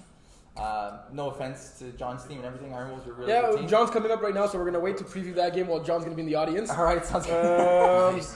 So who would you guys would have played had you not forfeited that game? You would have had the 3 or 4 seed. You guys beat Ross Sauce during the season, or you lost them? They what? Sorry. Well, did you guys play? Did you guys play Ross Sauce in the season? We did. Did we win? I'll look that up real quick. Let me check. Yeah, we beat Ross Sauce week 2. Week 2 we beat Ross Sauce. Yeah, we won 44. So you would have had the 3 seed. Ross Sauce would have been 4. Mustard Tigers would have been 6. You've been playing Mustard Tigers. Right. Who you guys lost against during the season. We were playing Red Cats. We also lost. We also lost Red Cats. So you lost revenge to games. Yeah. Revenge games. Yeah. So let's start with that Pocket Rockets Red Cats game. You guys down for that? Yeah. We are down. The thing is, it's gonna be rough because right now we're missing 3 players. You want to let them know? Well, I don't mind. Yeah, they can know. They're gonna know that they. So I ref that Red Cats Pocket Rockets game, and after that game, I said on the show I think Red Cats are my favorites in Division 3, and after that they lost 4 straight games, and they had a very high season, like peaks and valleys, right? Yeah, peaks and valleys. Roller coaster. Then they went very down during the season, and then they kind of came back up, winning their last 2 games, giving up a total of 26 points. They needed that. They really needed that. That was clutch. I really wonder how Red Cats are going to do in the playoffs. To be honest, like who are they matching? Oh, they were against us, but I think I was like, who are they playing? I got two wheels on my right. Exactly. That's why we're different, baby. Red Cats? Even though Pocket Rockets are missing so many guys? So since you guys are both going to choose Pocket Rockets... No, we can't choose. To me, what's your insight on this game? To me, Red Cats, the only way that they could win is if everything goes their way. What I mean by that, if they play with a lot of energy, so if they get a big touchdown, they get a big plays, they get a pick, they feed off that energy. And when it's not going their way, I saw it when we played them with double dippers. Everything was going our way. Like second play, we get a pick. After that, we score right away. We get another pick, a sack. And then they were just not in the game. They were complaining. But I feel like this team has all the pieces to go far in the playoffs. They got some ballers everywhere. And Avery is a really mobile quarterback, so you got to really have a good rusher on him. So I don't know who's going to rush for... it's Benoit, huh? Benoit the rusher? No. It's not going to be there. Oh, he's not going to be there. You're going to rush? I guess I might. Well, that's another thing. That's a good point you bring it up. Okay, so... Oh, that's great. Thanks, boys. If you guys don't know, all the ratings are updated on the website, so you can go check it out. But I have a question for you, because... For me? Yeah, because now since all the ratings are updated... Oh, yeah, we should say it in the intro, but go ahead. So, if we... What's up? If we ask for a sub during the game, is it based off of this season's rating or the new updated rating? So we have all the past ratings screenshotted, courtesy of Kevin, right? So if you ask for a sub, basically the same sub cap rules apply. The same roster regulation rules apply. Before the update. Before the update. Yeah, that makes sense, Before right? Yeah, for sure, before the update. It's just that we want to give teams a good enough chance ahead of time to build their rosters for the fall. So the new rating means nothing for subs? For the spring season, no, and for the subs, no. Okay. We're still basing it off everything that was in effect in the spring. What you guys getting a sub? Khalil. You didn't want to say it, eh? What? I was going to tell you. He was a nicer guy. Yeah, cool. Okay. Being fair score, and that's it. You want to go keys for victory for Pocket Rockets? I mean, I'd say obviously, but man, from what I heard from the people who are missing, it's gonna take a big game from Willie right here, man. If Willie got to step up, that's all I'm gonna say. Let's go. For real. So for Red Cats, you gotta keep it simple. Do what you do best, right? Like Avery, you're a good and smart quarterback. If it takes throwing you could show your face, Kevin, as long as you have a shirt on. If it takes throwing 10 balls to James, who was your top guy this year, James Nguyen balling out, 50 catches, 500 yards, 8 touchdowns, leading the team in receptions, yards, touchdowns this season. Yeah. You got a great squad all around, but like keep it simple. Run when you have the running lane. Kiss. Keep it simple, silly. Keep it simple, silly. Yeah, now we know. Thank you. Oh my God, did I ever look at you like? Yeah, I remember. Don't worry. So yeah, you got Ben Denis, you got Victor, Ben Mallet, Sydney. Like this team is stacked. Like this team doesn't really have a weakness, right? You Like, said it well too. They're very energetic, and they build off each other's energy. You know what I'm saying? little shout out to Jeff. Yeah. Okay, Kevin, you had your time. So yeah, that's what I gotta say for Red Cats. We're gonna go picks. You guys don't want to pick, right? It's only fair. Yeah. So this is D3. It's gonna be after the D4 game. It's gonna be your first game and your first game of the day, right? As well. Manu, who's your pick? I'm going Pocket Rockets on this one. Thank you, my boy. Just, got a feeling. Yep. Oh man. Sorry, Avery. Yeah, I think I gotta go Pocket Rockets too. I've seen too many lows from Red Cats to be confident in picking them this week. But prove me wrong. Prove me wrong. Next up, we're gonna go with Raw Sauce Mustard Tigers. That's gonna be good. Was there a previous matchup? There must have been, eh? I'll check it out. Raw Sauce Mustard Tigers.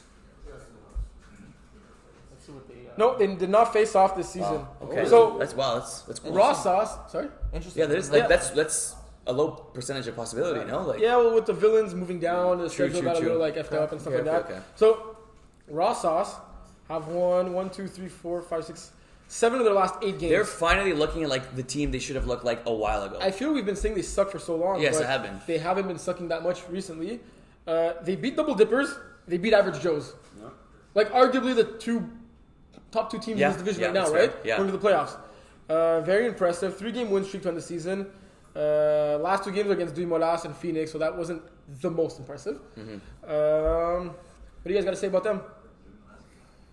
I would like my take on Rosas was always they're inconsistent, but now they've shown they are consistent, and I think that we talk about players that improved, and I think Ludwig is one of those guys. When you have a guy like Gaboucher, when you have a good defense like they do, and when you have Antoine Theroux, who's not rushing for this team but playing DB and getting picks, this team's going to be hard to beat. Mustard Tiger has a chance. I think that if you're looking at a favorite, I would go Rosas favored by 6.5, but I do think it's going to be a close game, and I'm liking Rosas' chances so far. Is Rosas their first season in MFL? No. 12. They played a couple of seasons. Okay. They even made it to a D4 final. They had a couple of heartbreaking losses in the semifinals.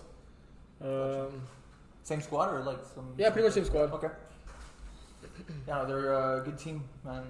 Even when they played them, a lot of players surprised us, but like we can't clinch the win. But still, like I don't know, it's hard to say. Tyler's like a really good rusher for Mustard Tiger. Yeah, he's okay. They have some good players too. I don't know if they. Are you guys missing any players? Mustard Tiger? We should be everyone for once. There gonna be everybody there. Okay. It's gonna be a tough match. Yeah. But I agree with you, Willie, about Ludovic. He really improved from the past seasons. Now he's way more careful with the ball, and I remember the game we played. He made some really good throws downfield. Also, he's got the receivers. Gaboucher is a really good receiver, and also Yvan Desjardins, which is yes, good he's call. on the team, and this guy, he's got sure hands and big body receiver, so he can make the tough catches. So he's gonna take a big game from G on Mr. Tigers. I was gonna ask you guys who your X factor in this game is, and I'll answer my own question first. Yeah. It gotta be G. Leading Division 3 in 100%. interceptions with 12 picks. in 9 games, I believe. Incredible. That's crazy. Yeah. That's some strap type shit. He's a two-way player, right? A two-way player, offense and 100%. defense. So let's go with our picks. What do you got? I'll go Mustard Tigers with the upset. Tough, man. Tough to say. It's so close, man. I'm gonna say raw sauce, but I think it's gonna be a really, really close fight. 31-25. Saucy boys. Raw sauce. 31-25. Saucy boys, okay. I'm also going raw sauce in this one. So Manny, I'm the lone wolf. Hey, it's Let's okay. hear it. Let's hear it. Do the wolf. A for effort. Good job. Good. There you go. Who do we got next? We got Average Joe's Iron Wolves. We're specifically waiting to have an Iron Wolf in the crowd to analyze this game. David against Goliath type matchup. Iron Wolves who just squeezed into the playoffs off of a forfeit. They were playing well though in that game against Pocket Rockets. They did win the earlier game against Mustard Tigers. That was huge. Let's go straight to the point. What do Iron Wolves have to do to pull off the upset in this one? Stop the fades from the sidelines, and that's it, pretty much. I had a couple notes about that game. So for Iron Wolves, I'd say for Jason, I think he's the quarterback. Don't force the ball, especially against Average Joe's defense. They have ballers all across. I think Geoffroy is going to be back. He was not there for the past couple of games, and he's a really an X factor on that defense. And I'd say don't force the ball. Just go with the simple play call. Trust your receivers like Connor who can take the ball and put it in an upfield like just with a slant. You can like literally catch a 1 yard Yeah, drive and take 45 He's- yards, eh? I think he's one of the best up-and-coming players in MFL for sure. Also, just listen to, if you can get cues from Iggy, I'd say get cues from Iggy. Iggy's a really experienced quarterback. He knows how to manage the game, and I think that's how you would beat Average Joe's, is to control the pace of the game. Don't let them like control the pace and Jason just go deep every time, because he can do it every Yeah, time. he's got the D ball for sure. Yeah, for sure. Anything you want to add, Pio? What's that? Anything you want to add to help Iron Wolves beat Average Joe's? I think it'll be good for anyone, right? Like if Average Joe's are eliminated in the first round. Yeah, for sure. It'll be good for us. But I think, you got to be careful with deep threat. Let Jason have his fuck ups sometimes. Like just watch the deep threat. He's really good on the deep throws and the fades. That's why I'm saying like fades on down the sideline. Just watch out for that. That's it. They have very good athletes. So We've said it numerous times. Like Iron Wolves D4 have the roster, right? Or D3, sorry. Iron Wolves D3 have the roster. Yes. They have Chris, Yes, Josh, Iggy, yes, Alex, yes. Michael, Lesniak, Mauricio, John, Connor on the team, Carlos rushing. Like they definitely have the pieces in place to be way better than the record indicates, right? You want to know how they beat Average Joe's? How? You play as a team. You play as a team. You stay calm, cool, Is that collected. what your little cute Yeah, but no, but the vibe- thing like, is, what does it mean? Like that's what it is. okay, so if they all hold hands, all 6 of them, and just sing If you let me lullabies and that'll help. If Chris is open on a post corner and Jason doesn't throw the post corner and Chris comes back to the huddle and gives Jason crap, you let it go. You take a deep breath. You guys have a great team. On paper, you can make the case that Average Joes and Iron Wolves are much, much closer than people predict on paper. Yeah. And I think that you play as a unit, and this team has a heck of a chance to win this game. I've ref this team, Iron Wolves, and there's games where Iggy's got 3 interceptions on defense in the first 3 drives. And when all things go well for Iron Wolves, it's all lullabies and candy cakes, and they play a really good game. And if they're able to do that, even when things go wrong, I think they're going to be able to win this game against Average Joes. It's a battle of Jasons, eh? Jason against Jason.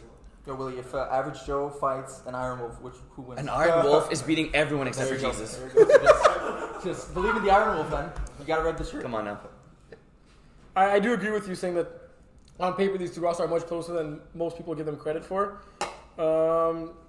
Keys to victory for Average Joes? Don't fuck up. Crickets. Stay composed. Like, Yeah. don't. Don't force complicate anything. things. Don't like complicate you said, things. don't force Can we anything. just say that Jason has to not choke?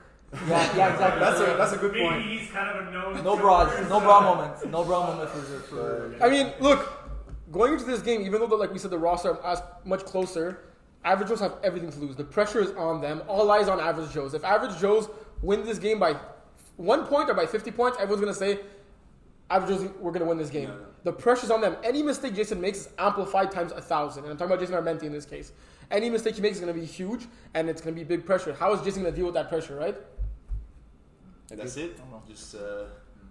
Is Jeffrey back for a play? Jeffrey's gonna be there? I do not know, but I hope for them. Yeah, that he for will sure. be. Because, yeah, So do we we've cover seen all it happen, the like, he balls D3 better with games? him, so yeah. we need Are we making our picks? Yeah, you want to start? I can start. When I was a young boy, No analysis, just pick. my mom came with a little Bible, and she read me a story. And it's called David against Goliath. And David ended up winning that fight. And you want to know why that's representative of what's going to happen in this game? Because the Iron Wolves are going to take down the damn Average Joes. And you want whoa! And you want to know why? Because Chris is going to be on his best behavior. Jason's going to have a heck of a game, and Jason's going to outplay the other Jason. And Jason's going to beat Jason. The Iron Wolves are going to win this damn game. That's all I'm going to say. Let's go! Iron Wolves for the victory. That's all I'm going to say. Who do you got, Pio? Man, I'm really rooting for Iron Wolves on that one, but I think Average Joes are gonna win this one. Fortunately. You ready? I'd say Average Joes, but close game. Maybe one score game. Same. I'm going Average Joes just so Willie could do the lone wolf on the Iron Wolves. For those who don't know where the lone wolf comes from, watch MFL Total Access. Not MFL, NFL. It's not as good, but They copied us. yeah. So, just for the sake of having Manu on, and we have like maybe an extra minute, let's say so Average Joe's got the most picks to win.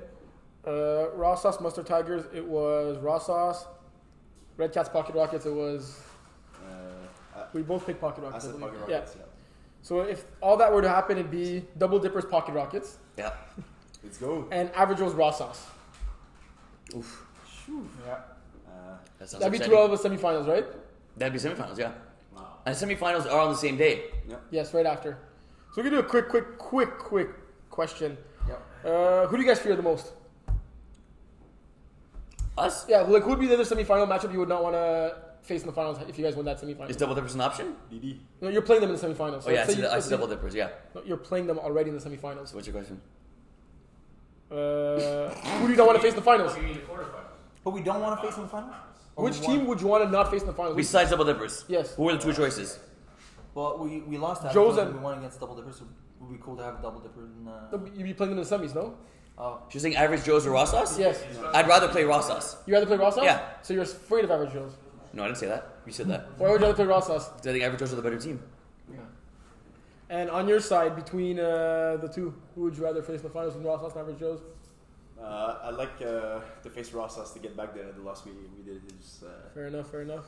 That's it. It's funny because like I would rather face Raw Sauce, but I think if Average Joe's would face Raw Sauce, I think Raw Sauce might have a chance to win against the Average Joe's because they I think Raw Sauce won against Average Joe's. Yeah, I think that was Average Joe's worst game of the season. Exactly. So yeah. Anything else you guys want to add before we end the D3 segment? Anything is possible. Wolves up. What's up? We're back for Division Dos. Let's go. So we got a new guy on this segment, Brian Tinning. Welcome on the show. Thank you. I Thank think you for having me. Division 2's player with the most games played all time. Yes. Captain of the Nice TDs. We'll ask the same questions we asked the other guys. Favorite NFL team? I am a hardcore Packers That's fan. 3. Wow. But we should have like Been a rehearsed this Packers before. fan since I was 5 years old, since the very same season that the Packers won the Super Bowl. Wow. I remember watching Brett Favre win that Super Bowl. That's respect. Over or under 3.5 wins for them this year. Under. You're only Same. 5 for that game? Under. I mean, the other guys on this panel probably weren't born, right? So. Yes, they will. How long have you been playing in the MFL for? What teams do you currently play on? I've been playing in the MFL since fall of 2017.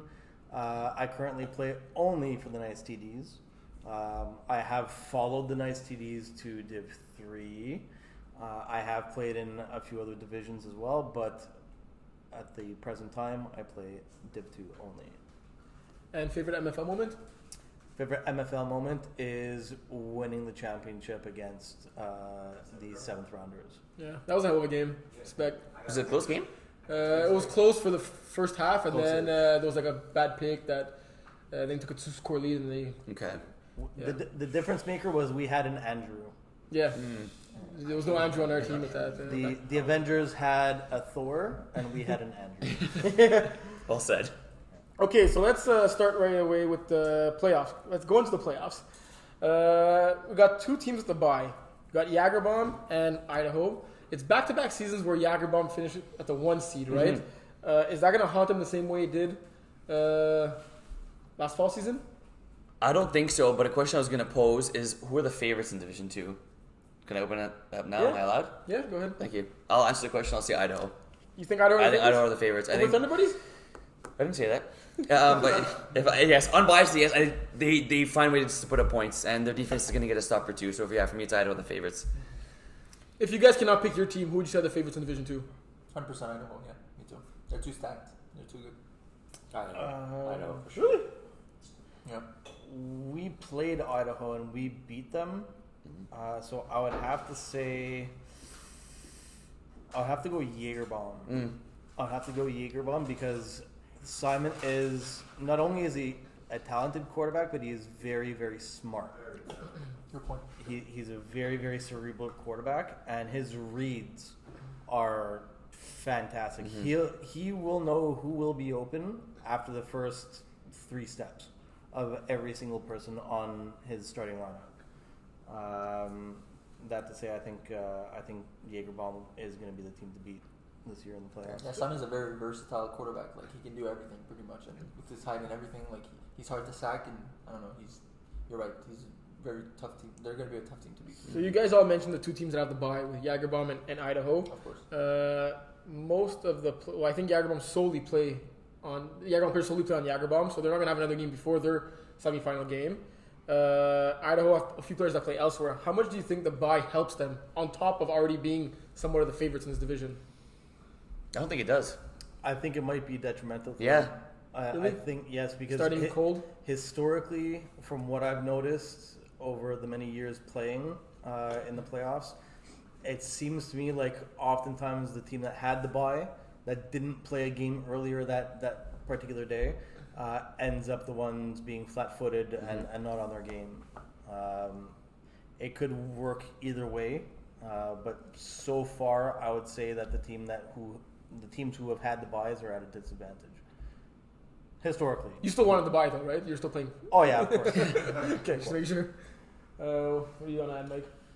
Well, I mean, after the way we played Jagerbomb last week, I mean, I probably should say Jagerbomb's probably the better team, but we were without several pretty good players at the time as well. So I've played against Idaho personally several times and come out on the losing end. In fact, I think we've only beaten them once, and that was in the winter time with Will at quarterback. Yeah. Thanks, Will. Yeah. Will's not just like beating everybody on quarterback. Okay, we already spoke about Willie quarterback enough in the D1 segment. And Marvin is hard. Not even quarterbacking a team. Yeah, I know. What can I say? But yeah, they've got that 1-2-3 threat, right? Who's the third? Manu. Yeah, I got you, Good man. I got you, point, good point. No, actually, they got that 1-2-3-4 threat because I got to give Kyle Daniels his due. Yeah. As well. When he's there. When he's there. Flood too. I think Flood is one of the more underrated players in all of Oh, the NFL. absolutely. I really do. He doesn't say a word, but he's just streaking down for 40 yards every time, Just running under passes. butt naked. So let's start with the Nice Titties Master Chiefs round 1 matchup. I think this matchup could have been a finals matchup in this division. Easily a semifinal matchup. These two teams have like great all-round teams, right? Like we know Master Chiefs' offense. Maybe didn't show it in the last week of the regular season, but throughout the season, that team was breaking records or very close to it, right? How do Nice Cities stop that offense? Let's start with that question. Gotta watch Ashton, man. He's his favorite receiver. OE Ashton chemistry is crazy. Like they ball out there, and OE's a really really good quarterback. He's very experienced. So I don't know, man. Other than that, it's a matchup that it is the one matchup I actually didn't want going into the playoffs.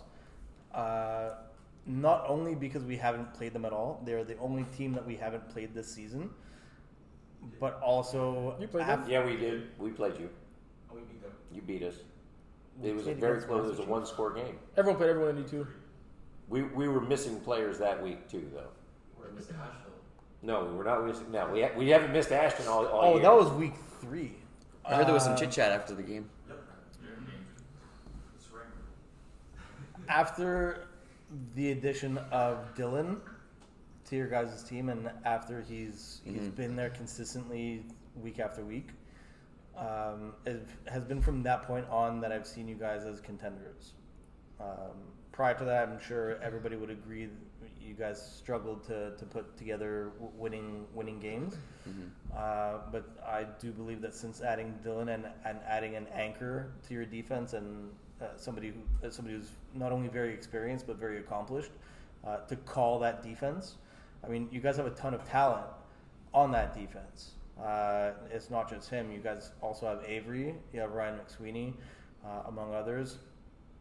Having Dylan to essentially tell people where to be and what to do I find is what has been the turning point for you guys this season. And is truly what makes you guys a scary team to play in the playoffs. And Dylan not only poses a threat on defense, but a lot of people also overlook him on offense as well. Absolutely. He's a huge offensive threat too. He's very long. He has crazy range. He can make those high catch. He can climb the ladder and make those catches over other defenders. He can reach 2 feet out of bounds and pull on a pass for the toe tap. It's definitely going to be an interesting game going into it. So I don't know if it's possible, but definitely the recipe to shut them down is to shut down Ashton. Like Pio said, Ashton's averaging over 8 catches a game throughout a 10-game regular season. He eclipsed the 1,000-yard mark, 32 touchdowns. That's insane. That's over 3 touchdowns. That's crazy. But that's NFL numbers. But after Ashton, the second most targeted receiver, isn't even averaging 4 catches a game. That's right? a problem. Let them beat you with anybody but Ashton. I'll be okay with that. I think Chris is definitely smart of putting a game plan to stop Ashton or to limit him at least, that he doesn't go over 100 yards. I also think always smart enough to use what's capable of him. This is going to be a great chess match. I think it's going to be back and forth. It's definitely going to be a close game. If I had to say something like you were asking, like what does Nice City have to do to win against Master Chiefs? I think you really have to keep up in scoring points because it's going to be a very big offensive game. I think. I feel like Master Chief might have been struggling on defense for the season because they scored points, and like you've seen, like OE has a crazy differential. Well, their team has a crazy differential. Even though they were losing, they had 4 losses and differential of -2 points. Yeah, it or was something. crazy. It's Yeah. insane, you know? But you gotta maybe go for 2 points and try to go for the conference. It's probably gonna be a conference game. But if Nice Cities can't put up points, it's gonna be a Chiefs game for sure, in my opinion. Do we go with our picks? Let's do it. You want to start, Pio? True. I'm going for Master Chiefs. Let's go back. Is the respect of your Yeah, of teammate and course, friend, of course, or yeah, because no, we gotta be somewhat unbiased here? Yeah, exactly, for sure. Well, I mean, I don't know. No, I have a lot of respect to OE, and OE's a good baller, and I respect Mike's team and everything, and everybody in there. So yeah, I'm going for Master Chiefs. I'm rooting for not the underdog, but I mean they had a rough beginning of the season because they were playing against probably the best teams in the division, and they were really close games. So I'm going for Chiefs. I think they're going to pull up the upset. Yeah, sure. You can't pick it, eh? You can't pick it. You could be like a John and pick against his team and say win-win. Yeah, I don't think he's the type. No, he's not the I will type. never pick against my team. Respect that. Look, I like the run that Master Chiefs have been on, and I think that it was an incredible run to end the season. You look at the team game. I know that Ashton and the guys are great teammates, and he is a good team player. But I've looked at like the team and the acronym there for me. NICED screams out to me as the that they play together and they can use different guys. It's always going to be a different guy. It's going to be leading the statistical category. And I think that's what made this team so difficult to defend. So I'm going to go NICEDs in this one. Is DeMario for sure going to be there? You tell me. He's not saying anything.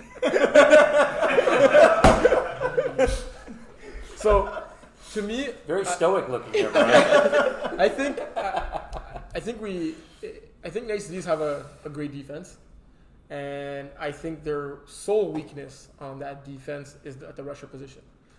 I think you could have the best rusher in the league and the worst rusher in the league against OE. It changes absolutely nothing. So if they had needed a matchup where their weakness could be irrelevant, it's this game. Always giving up one sack all season long. That's incredible. So their weakness does not play to their disadvantage in this game. Well said. And because of that, I think NICEDs make that one extra stop that's needed for them to win this game in a very, very close game. So I'm going with NICEDs as well. Yeah, I like a 32-26 type game. That's what I'm thinking. What did you say? NICEDs. So we all said NICEDs. Oh, no, you said Masters. Yeah. I can't pick the game, but I would like to express how much appreciation I have for both Owie and Ashton for being a part of this run this year. Because obviously the record books say it all. They both, and before anyone thinks that there was no game plan to just target Ashton, play after play. Owie just figures things out. He just saw what he had. It's not like he had chemistry with any of us when the season started, and the connection with him and Ashton just came out of the blue and just kept coming and coming and coming. And I get it. I understand that this is the type of league we're all trying to have fun and everybody wants to be involved and things like that. But when you got a matchup like that and it just keeps coming, you might as well just keep feeding the beast. Mm-hmm. So the previous record was 26 by Kevin Smuda, right? Yeah. Previous to that, yeah. So JC Fallon held the record at 20 for a very long time, and it took almost Steve having to feed the ball to Marvin to tie that record at 20. Right. And then Kevin Smuda shattered it at 26. And right now Ashton's holding it at 32. That's insane. Do you guys think a 32 touchdowns in a season will ever be broken? Records are meant to be broken. How long it will take for that record to be broken? Wayne Gretzky's never going to be broken. Very possible. It's going to be a while. I don't know. Maybe a team has a game on every 12 weeks. Even if you got try, 12 games, even if the whole team is on board with it and they say, we'll reduce your season fees, this guy will pay it, the quarterback receiver will do it, and all that stuff, and you just try to get 33 touchdowns to a single player in a season, it's extremely difficult. I don't think it's happening. It's over 3 touchdowns. Yeah. I think perhaps if you played Spritz Gang 4 times in a season. Yeah, he did have, I think, 9 touchdowns in those 2 games. And in the first game, in the first game against Spritz Gang, the game was called with 6 minutes and 31 seconds. Is that what I said to you? I remember by heart. 6:31, and Ashton had 6 touchdowns in that game, and Owie had 8? It's not a dig to Spritz Gang at all. I'm solely basing it off of statistics. It's a bit. It was not a dig. I'll say it was a dig for that week, just because they did have subs that week. But the following week, we beat them by the same point spread. I love Spritz Spritz Gang. I love Spritz Gang. Yeah, so we'll have to have multiple Spritz Gang in the division for that to happen, right? So make it happen. So the other That's quarterfinal matchup in Division 2 is yours truly. Thunder Buddies against Pocket Rockets. We just played, and that was a really close game. Very close game. Yeah. Was it ever? I think something happened with the time. Is it kind of I don't know. Ask him. But that was a good game. Fun. That was a good game. It was 7-6 at halftime, and it was really anyone's game. And yeah. So coming into this one, I think it's safe to say Pocket Rockets are the underdog, right? Notice that Pocket Rockets, they had a great season, finishing 4-6. They beat teams early in the season I did not think they would win against. It was a tight playoff race to make it in coming towards the end of the season. They just squeezed in at the 6th seed. What are the keys to victory for Pocket Rockets? How do they pull off the upset against this Thunder Buddies team, who are the defending champs, right, in Division 2? Who wants to go first? For me, it's And yes, he's my teammate, but it's purely PO at this point. I mean, I'm going to go ahead and say it. I think that PO is the best pure thrower in the MFL. I believe his throwing mechanics are as close to NFL quality as we have in this MFL is better than the NFL. So. Well, it is for me. But honestly, PO's throwing mechanics. I remember, PO and I, we first met at a practice week 2 of Div 5 spring season last year, and first time he threw the ball, I went, all right, man, tell me, what's up? What's going on? Who are you? So are you saying that Pocket Rockets will need to outscore Thunder Buddies in a shootout to win that game, more so than it will be like a defensive stellar performance for them to win? I'm going to first say it's going to depend on who shows up for Pocket Rockets. I mean, they may be at a disadvantage from a personnel standpoint, and if they are, it's truly going to be on PO to outscore Steve. Plain and simple. I think that's the only way the Pocket Rockets can win that game is to outscore Steve. Yeah. What do you got to say, Brian, since you're the only other player with not a horse in this race? Well, I'm surprised to have seen that Thunder Buddies only won by 1 point in their most recent game against them, considering the performances that we've seen them put up against, let's say, Idaho, Jagerbomb. You mean offensively, right? Offensively, yeah. As to how many points they're capable of putting up. Thunder Buddies at any given time are well capable of putting up 40 plus points any given week. So it was very surprising to see how tight of a game that was. I had Thunder Buddies heavily favored in that game, and to win it by 1 was very surprising. That said, however, this is going to be playoff football that we're talking about, and Steve quite possibly has the most experience in playoff games. Good. It happens to me all the time. True. Steve having a ton of playoff experience, I think will come into factor in this game here. Experience just in general, playoff experience in general. Thunder Buddies are a very experienced team. Dave has a ton of experience. Simon has a ton of experience, even though most of it came from his time with Nice TDs. You guys are welcome. Of course, Willie and the countless others that are on that team. So honestly, I do think Thunder Buddies are gonna come away with this, but it'll be based solely on Steve's ability to control the game. Once they get a 2-score lead, once Thunder Buddies get up by 2 scores on any team, Steve just happens to get into the autopilot mode, and then the rest of the game is just like it's impossible to get the ball back. The time just seems to fly by without noticing, and next thing you know it, you have the ball back and you have a minute and a half left in the game, and you're down by three scores. Yeah. So I think that's what it's going to come down to. Solid. Anything you want to say? I think that,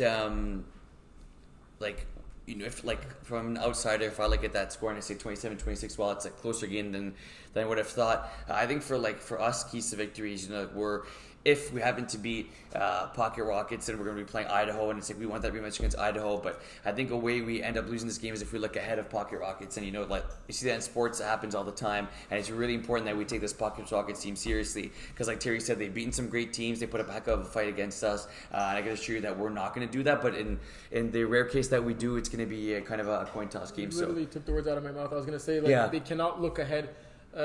Usually you might not know who you're facing in the next round if you win a game. Thunder Buddies know that if they do win, they're setting up a game against their division, their conference rival, Idaho. That's guaranteed to happen. It's very easy to overlook Pocket Rockets. Think about that game right from now, because it's going to happen right after. Right? If you want a game plan for that potential semifinal, you got to try to game plan ahead of time, because you're only going to have a couple of minutes between that quarterfinal and semifinal game, right? So that's going to be the key to victory. Not look ahead, control the game. Like Brian said, if Thunder Buddies are 2 scores up, it's pretty much game over at that point, right? Any team they play against Steve, it's very hard to come back against and beat him. The way he chews up the clock, he gets those high percentage passes out, and maintains the lead, right? All set. I want to ask you guys on the panel a question.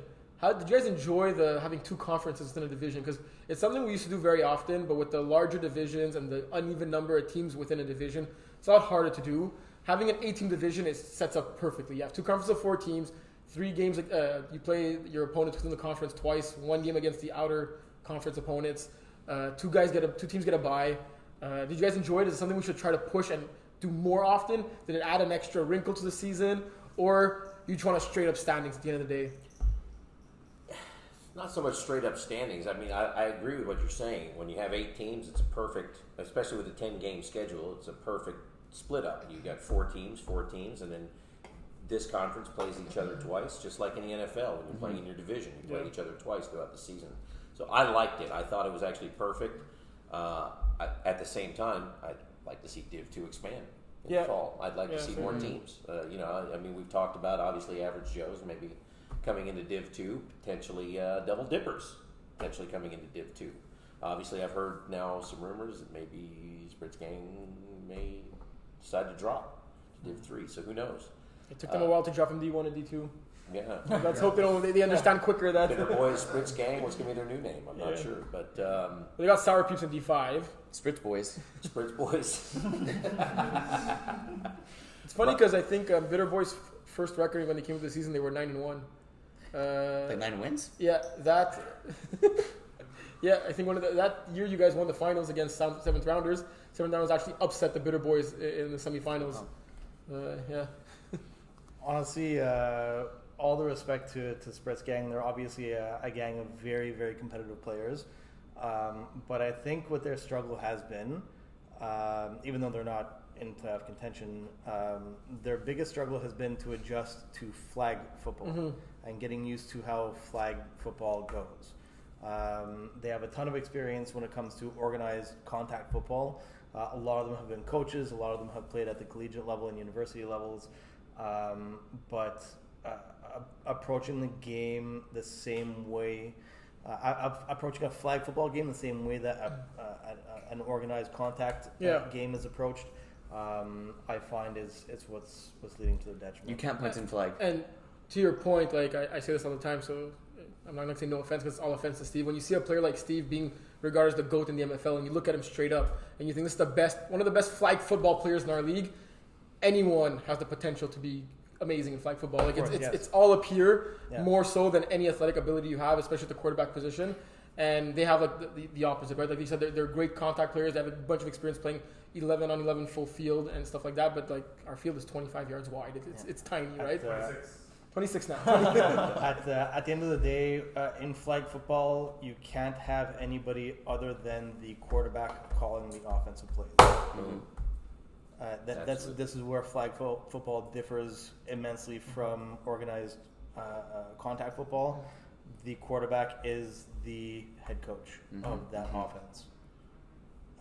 On the defensive side of the ball, you'll have either the safety or the middle linebacker who's calling the defense typically, even in flag. But on offense, you have to have the quarterback calling the offense because the quarterback is the only one dropping back and seeing the entire field. Yeah. And seeing what the defense is reacting to.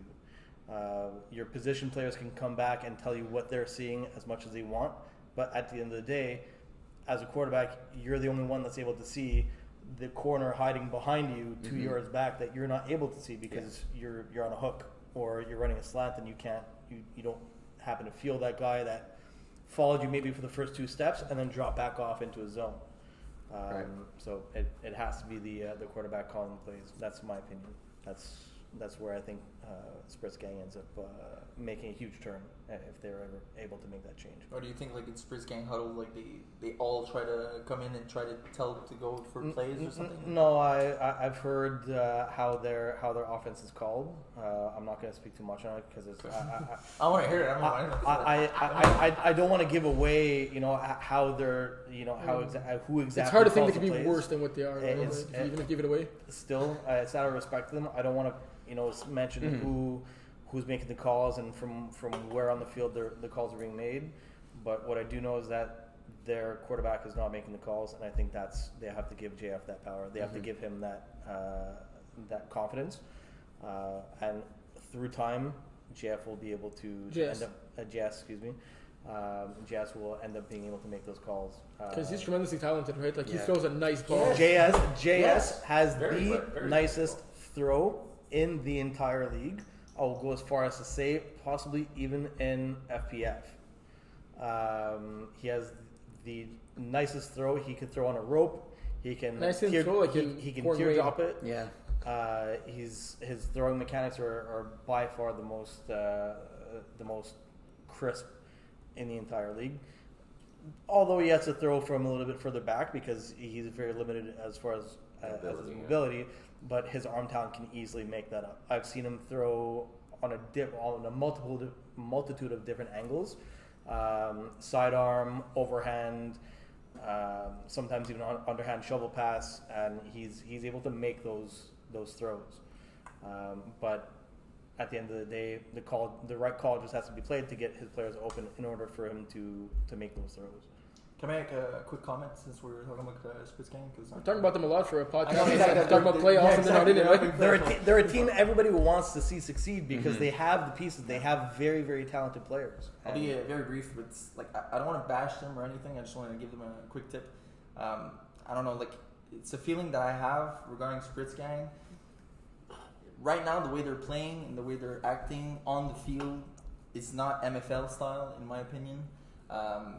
To me, like what I have in mind when I think of them is like a bunch of reckless bullies. Like they play as if like they don't care about the other team. They're just there to try and win. And People putting a target on his back no, right no, I don't mind like because I don't mind. No, I'm just saying like a lot of people have negative thoughts on them. I'd like to see them come back and change their attitude on the field. Like outside of the field, they're cool, they're nice. I have a friend there that's cool, and we talk outside. But when they're on the field and they're playing, I don't see the same side of them, and I'd like to see them play well and have the MFL mentality. Like it's a small community, everybody's chill. We're there to play football, of course, but like keep it friendly, and like just don't be a reckless bully. That's my opinion. I have you guys right now. I'd like to see change in the other seasons because I don't know. I wouldn't like to see that go through in the other seasons and see you there. And it's just I don't know. It's not going to end well in my opinion. I don't want to bash you guys. I'm just saying like. Next season, yeah. Very well said, but at the same time, I'm sure all of us have been there where we're frustrated when things aren't going our way, especially when you know that you have the talent to compete at a higher level than you are competing at. And I think that has a lot to do with it. That said, I'm a very big Spritz Gang fan. I love Marmalade. There's a plug. There's a plug, Mario. I truly hope to see you guys back in Div 2 next season with a little more tricks up your sleeve.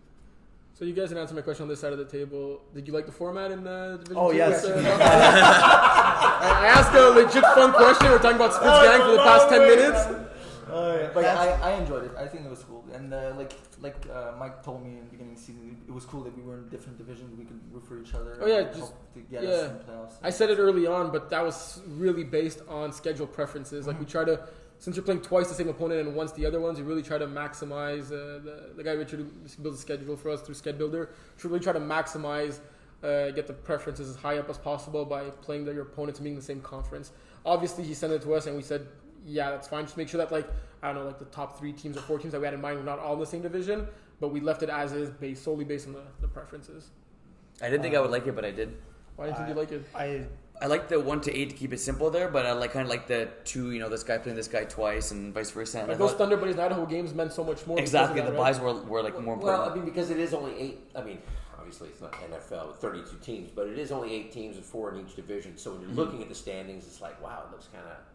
It doesn't look full. Yeah. Like it's missing something. Look at the playoff tab, though, and you see it. Well, yeah, exactly. You go to the overall playoff tab, and you get to see everyone in order. But, I mean, I thought it was cool for the fact that it was 8 teams. I think I didn't play in Div 2 last season, obviously. But I think it was probably, in my opinion, it was probably the most fun division. And just like Jaff has said that, too, in previous podcasts. Yeah. I've heard him say it. I think it was the most fun division to play. Look, Div 2 had only 6 teams in the spring and fall of last season, so we did grow 25% this year. Yeah. I did like the organization of it, so the 2 different conferences, if you will. It adds an extra element in playoff time. because throughout the regular season, there's teams that you've played twice all season, and then from off conference, if you will, once all season. And everybody knows there's a very, very big difference between playing a team only once all season, especially if it's at the very beginning of the season. You have, let's say, 8 or 9 games to forget how that game went, and then all of a sudden to end up meeting them again in the playoffs because of the way seeding went. But I definitely enjoyed the way the division was split this particular season. Any final questions before we end the show? Hey, we're Gucci. Any questions from the audience?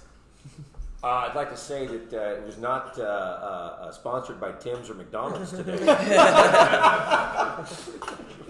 Let's ask you guys. Who do you guys think is the favorite in D2?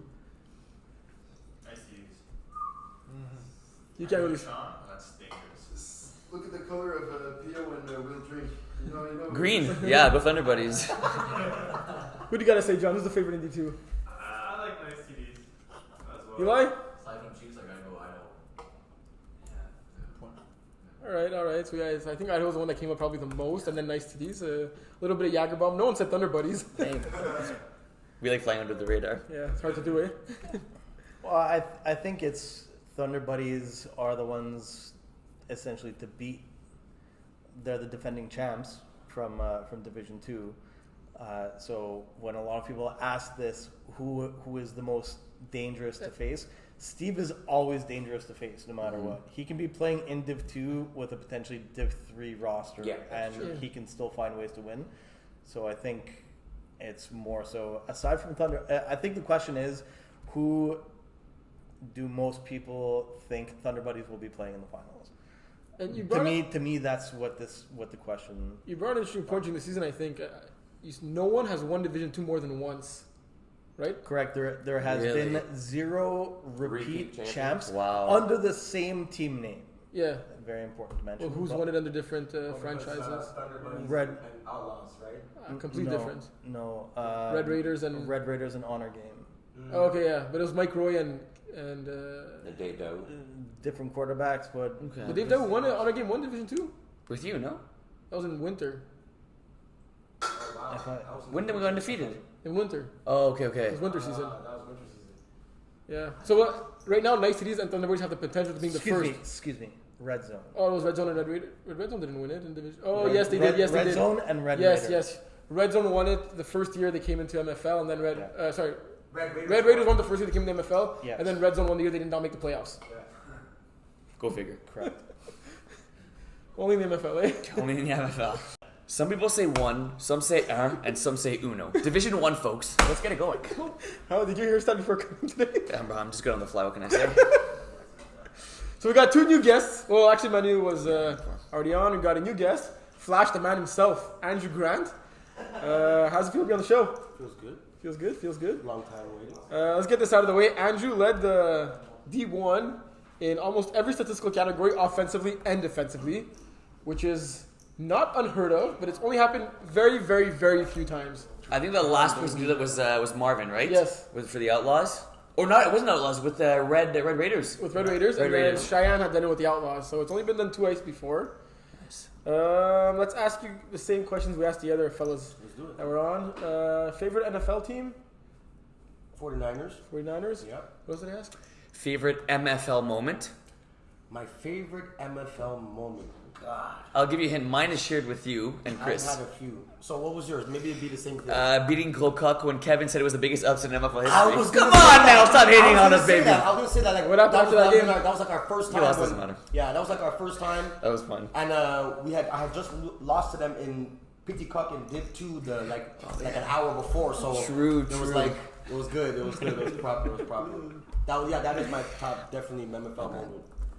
Did you do favorite NFL player? No, How many seasons? What teams you play what on? team did you play on? I started with the Henchman when I got to D1, but I really came in D2. Nice TDs. Mm-hmm. Brian's my best friend from elementary school to high school, so he invited me to play. We played city ball together. And that's how it started, man. Just came, balled out. He asked me to come the following season. I think I only subbed for like the 2017 season, and then 2018 we came. We beat you guys Seventh rounders. Yeah, seventh TBT. rounders. And that was like, trust me, it was a real game. I even got a concussion. I remember I got kicked off. It was worth it though. Oh man, it was like in the winter. It was the best. Yeah, I think it was actually snow that day. It was like the Was fall it season. finals? Yeah. Damn. Fall season. We were deep in November. Oh, man. We were deep in November. Yeah. We were wearing tube sweaters and everything. Yeah, So like, cool. I love I that. think it was actually snow. It was fun. That is It was awesome. fun. Yeah. So if you guys are wondering why we asked Manu these questions, just click on the D3 segment. You'll see we asked the exact same questions. Manu there. He gave some great analysis, great intel. So Willie, we got two trollers on the outside of us, right? Yeah, I don't really like this. Trollers who apparently Grokuk did not want to face. They did everything, like literally everything possible to let Centurion score 70 points on them when only 55 were needed to avoid playing trollers in the first round. Okay, so let me pause you right there. Sorry to interrupt. Do you think they did it on purpose? It's hard to believe they did not. What are your thoughts on that? I guess I could open the floor. Yeah. I can start. Okay, I don't like it. I've never been a fan of losing game on purpose. And I'm not going to say the Holy Trollers are going to make it to the finals because I hope to beat you guys in the semifinals that Iron Wolves do. But eventually you're going to have to play teams you don't want to play. That's just how it works. I'm not a big fan of giving up points. I'm not a fan of losing games on purpose. It usually ends up to bite you in the butt. Well, but to be fair, Dom wasn't there. They had a couple of players that weren't there. They had Alexis playing quarterback. I mean, Yeah. He threw a couple of picks. I spoke to him actually personally. Me and him have a cool relationship, so we speak on and off the field and stuff. Mm-hmm. And he was telling me, he's like, we're missing a couple of players. I don't really think they did it on purpose. Had they had their players, I mean, we would have known really then. Yeah, that's a good point. But to be fair, they didn't really need that game, right? Yeah. To give up 70 points, though, you gotta almost want to do it on purpose. Yeah. And look, there's only 4 teams making the playoffs. Like you said, you're most probably going to face a team you don't want to face at some point. There's not like 30 teams making the playoffs. It's not a huge ass bracket. Like there's a good chance you're going to have to face that team, right? And like playing Outlaws in the first round is in no way a given. You're losing right? on purpose to play Outlaws. Yeah. Which is good for me. I mean, knock them out and come see us. We'll make it happen. What do you got to say about all this, Manu? Well, I really wanted to face Golkuk first week, but hey, Wolves down now. So it's a great matchup we have first round. So you guys want to start with that one?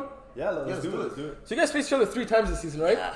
Arnold's won both the first 2 games by 1 point, I believe. Yes, both. The first game by 1 point, second game by by 4. I think it was by 2. Okay, by 2. Yeah, it was all really tight games. Both games were super tight. I want to give Will his credit, man. I feel like when Will is throwing, he's so nice and calm. He's cool, collective. He sits, he makes the nice read, throws balls all over my head. Pause.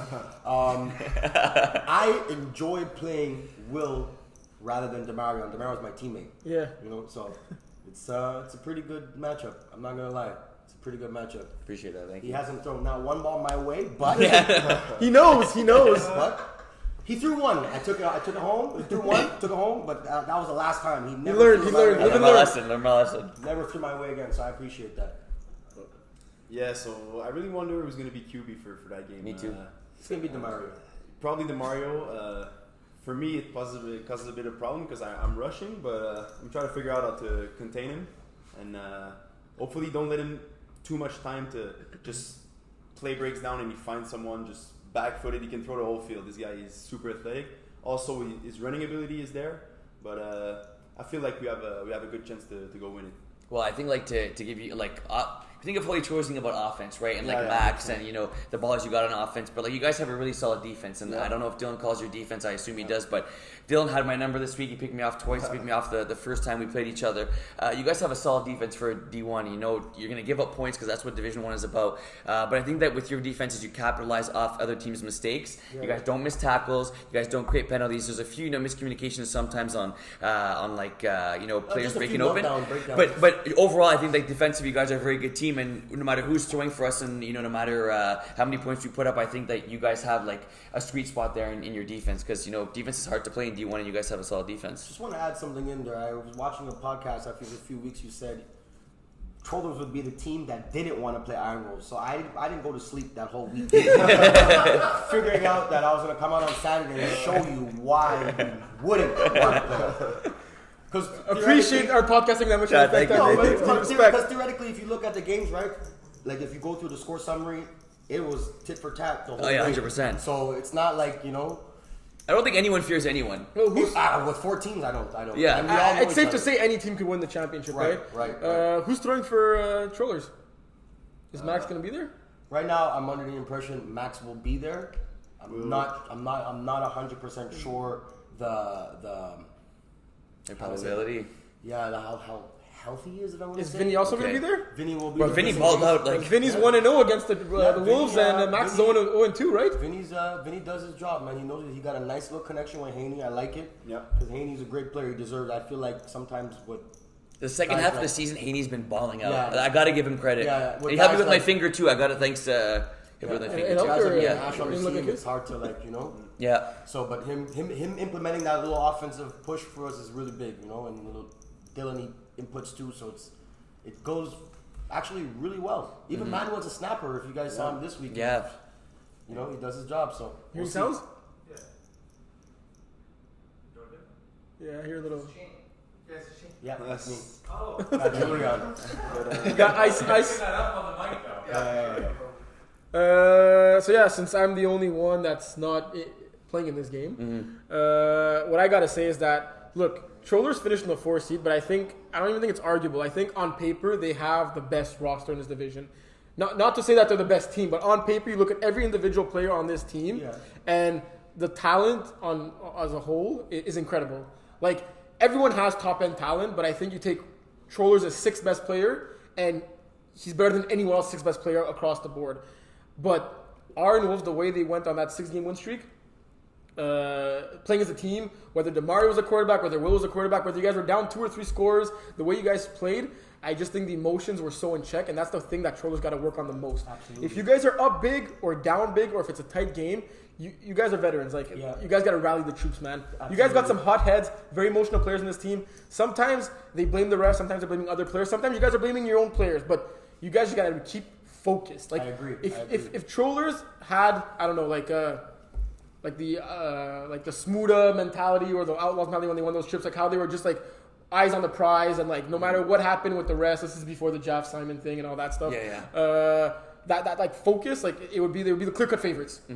Like your biggest enemy right now and the biggest intruder is ourselves, and 100%. I agree. Because on paper, like you look at your roster through the board, like it's incredible how much challenge you guys have. Like it's crazy. Like and Max has every tool possible to win the game, to make any throw. There's not a lot of quarterbacks that overthrow you, right? Like Max is capable of making you sprint to go get that ball, right? To give credit, that's one of the reasons why I came over there. I needed that, Not too many players I could throw that ball down there, And when you got the touchdown leader, interception leader on that team, and then you got, and that's I didn't mention Ashton, right? Who just shattered the record for most touchdowns in a single season. White chocolate, that's my boy. Right? I'll ask you the question. You don't have to go full on, disclose all the information, but how do you stop Andrew on offense? How do you game plan for it? Do you just put all your pieces to Andrew and you let them beat us with Ashton? How do you focus on it, right? Well, it's tough. I mean, we tend to play a simple defense. Chris calls the defense, but it's Chris. What his main thing is, if you're playing deep, you do not get beat deep. You can give up the short, you give up the short. If you're deep, there's absolutely under no circumstances, if they're saying 2 guys deep and we have 2 defenders, should we be getting burnt deep. And I think that Chris stresses that upon us. And I think that for the most part, we've been doing well this season. If you're deep, you play deep, you give up 10 yards if you need to give up 10 yards. Very well. Chris usually, I have a good relationship with him. He's one of the guys that really taught me the game in terms of how to play flag football. It's different. It's a different sport. My speed and my intelligence in the game. So, when I'm playing him, he comes on my side. He makes sure he has the best safety on his side. So he shadow guards me. I usually have DeMario and him over the top. When Willie's in front of me, Willie does a great job with his length. He stays definitely 5 to 6, 7 yards away from me. I'll play 10 if I have to. And when me and Will play each other, it's super fun. You can tell, we bring the best out of each other. Especially, he caught a nice 2-point conversion over my head. I never really jump for Will. I really just put my hand up because I'm not trying to get mossed, so I just. Why you don't want to jump? I'm not gonna jump for Will. He's my friend. I love him. I'm not gonna jump for Will. What if the game on the line, going for 2? That's a little different. That game, it was just he's done it a few times. I've just. Are you scared you're gonna hurt him if you jump? Nah, I respect Will. I respect him. I do. I respect him. Anything you want to add, Manu? For the first 2 games we played against Iron Wolves was pretty calm. Not much trash talk, but last game you had a Mais. Yeah, man. Mice was trash Yeah, talking. that was exciting, bro. Yes, he was. Oh my God, he got Dylan. Dylan stirred him up. I don't know what happened there, but I just saw them going at So it. basically, what happened is during one of our series, I think you guys had the ball. It might have been third down. I think you got a first down, and so we're chirping. You know how me and Dylan get. Yeah, we for try sure. we try to get you off your track, and he turned around and said, "What's the record against you guys again?" Oh, so wow. we're like, "Whoa!" Oh, okay. The way he made it sounds like you guys were like, beat the brakes off of us in those two games. Yeah. So we were like, "Whoa!" It was an inch for inch game. And then from that, you threw the pick. And Yeah. You know how it goes up Yeah, from there. yeah, So yeah. that's what really started how it started. Be ready. But hold on. You came with your little right after we got the pick, and you got a pick. you got a pick too. I was so surprised to hear you. What did you say? Open your mouth. He was just like, he was just going off. Will doesn't even say nothing ever. So when he got that one, I felt like he needed to get us back, and that was cool because I was laughing. I was like, Will doesn't say nothing, so that was cool. You know you're in trouble when Willie starts to Yeah. It's usually at the end of the game, you see him yelling, his legs start shaking a little bit, SWE voice comes out. So I think both teams are excited for their match. It's gonna be a fun game. Yeah. It's gonna be fun. We got another good semifinals, eh? Yeah. am I the only one that can pick this game? Oh, this one. Are we doing picks? Did I do my pick? Yeah, you do your pick. Damn. The one and only now you're Choose gonna- your Yeah. Choose your words Let's see wisely, what the crowd thinks. See what the crowd No, thinks? you go first. That's soft. Don't. You go first. Alright, have you been listening? Trolls against it? Trollers, Arnwolves. Trollers, Irons, Okay, look, this is gonna be a late game, 5:30 p.m. Kickoff. Oh my That's true. God. Bro, we're already gonna play like 8 games before that. 5 p.m. 5:30. 5:30. Irons. Oh So look, my God. My supper gonna be cold. based on the uncertainty on the Arnolds roster, I don't even think they know who's throwing for them at this point. I do. And the I do. fact It's that Mario. has he been answering the Niceties group chat? He should be back because we're like so. Iron Wolves is basically my. That's breaking news to me, and I swear I'm not lying. That's what? It's breaking news to me. He's. I'm pretty sure he's gonna be there. Look, If he's not, I'm gonna be sad for me because I have him as a QB and nice TDs. But That's if true, he's not for you, good luck, Willie. I'll see you on the field. Do not throw on the left side. Playoff Drewski will be there. Telling you right now. This is 100% full season, so I'm healthy and I feel I'm good. excited. so look, by that time it's gonna be Willie's 5th game. Willie's clearly the heart and soul of that team, along with Chris. He's gonna have won 4 games already at that point. Have 2 playoff berths. Oh, you got 4 games that game? And Potentially, that yeah. 5th one shouldn't be too much. He's not gonna have had a break to eat. That's true. You know how Willie is when he doesn't eat. pizza. He's gonna have to have woken up like at 6 o'clock in the morning to get my lift to go to the field from like 8 o'clock in the morning. The cards are just not lying in your favor. As much as I love you and it's your birthday week and all, I gotta go Trollers in this one. That's I fair. like it. There That's you fair. go. That's fair. I like it. Gotta be honest. What does the crowd say? Trollers or Wolves? Trollers. Yes, sir. We got a couple of trolls, we got a couple of Let's go. That's what I want to hear. But you definitely want to be there. It's going to be Yeah, it's gonna be a good one. It's Packed. gonna be a good one. You guys want to do Outlaws Gold Cook? Or Yeah, for sure. Are you? Yeah, for sure. Okay, who wants to kick it off? So, can we say that Outlaws did not beat Gold Cook this year? Because the only time they did actually beat them, Willie was quarterbacking for Outlaws. I'm telling you, Willie's nice, man. Will is the new quarterback out here. I feel like it should be like when I saw John play receiver, I said John would be the greatest receiver if he actually took it serious. When Will plays quarterback, if Will takes it serious, he could probably be the greatest MFL QB. Damn, Willie! I played a sub game with Will for Thunder Buddies. I was so amazing. You lit it up that game. Oh my God! I had like 4 TDs, Yeah, that was almost nice, 200 bro. yards. He was That giving me was so nice. many goals, and we were playing a good Jager bomber. So like, Jack Rapids, yeah. he's a good defender, and like I was still getting off on them. And Yeah. it was cool because Willie was just putting it in the breadbasket, I call it, and I like it like that. So it'll be cool. So what do you guys? Friendliest ball to catch. Yeah, between him and Max, I had Chris. I actually played with Steve in FPF. So I mean, Will is it surprises me, man, because he's a receiver, right? I But think something about Will as quarterback is he has the best vision. As yeah, because he's so tall. All NFL. Fell right. He's so tall, and he's. All right. For me, honestly, it's the calmness. It's the calmness. You don't seem Thank bothered. You don't seem like you're even when you are, I play with you and you're not gonna show that you're panicking. So for me, that's what it is. As a defender, when I see you across, I'm like, like he's doing his job. It's good. Ask Manu. Manu rushes you. We speak. Me and Manu, I'm like, you almost got him right. So it's like, really, I saw it firsthand. I think week 11 against Centurion, down by 7 points, 6 points. Late in the game, yeah. Late in the game, no timeouts. You just went down the field calmly. Everybody on the line, don't even come back to the huddle, and you made it happen. Got Chris on the out for the touchdown, or Laurent after for the cover. So I like how I asked a Gros Coq Outlaws question, and it's been 5 minutes talking about Willie, quarterback, because Outlaws only win this season against Gros Coq was the only quarterback for them. So they were 0-1 besides that. Yep. Was that a close game? When Steve threw 0-2. They lost twice to Gros Coq. Wow. Okay. Who's the favorite in this one? Actually, we think the favorite, Gros Coq Outlaws. Man. I'd say Gros Coq by 1.5. Are you asking my pick or your? No. Who's favored?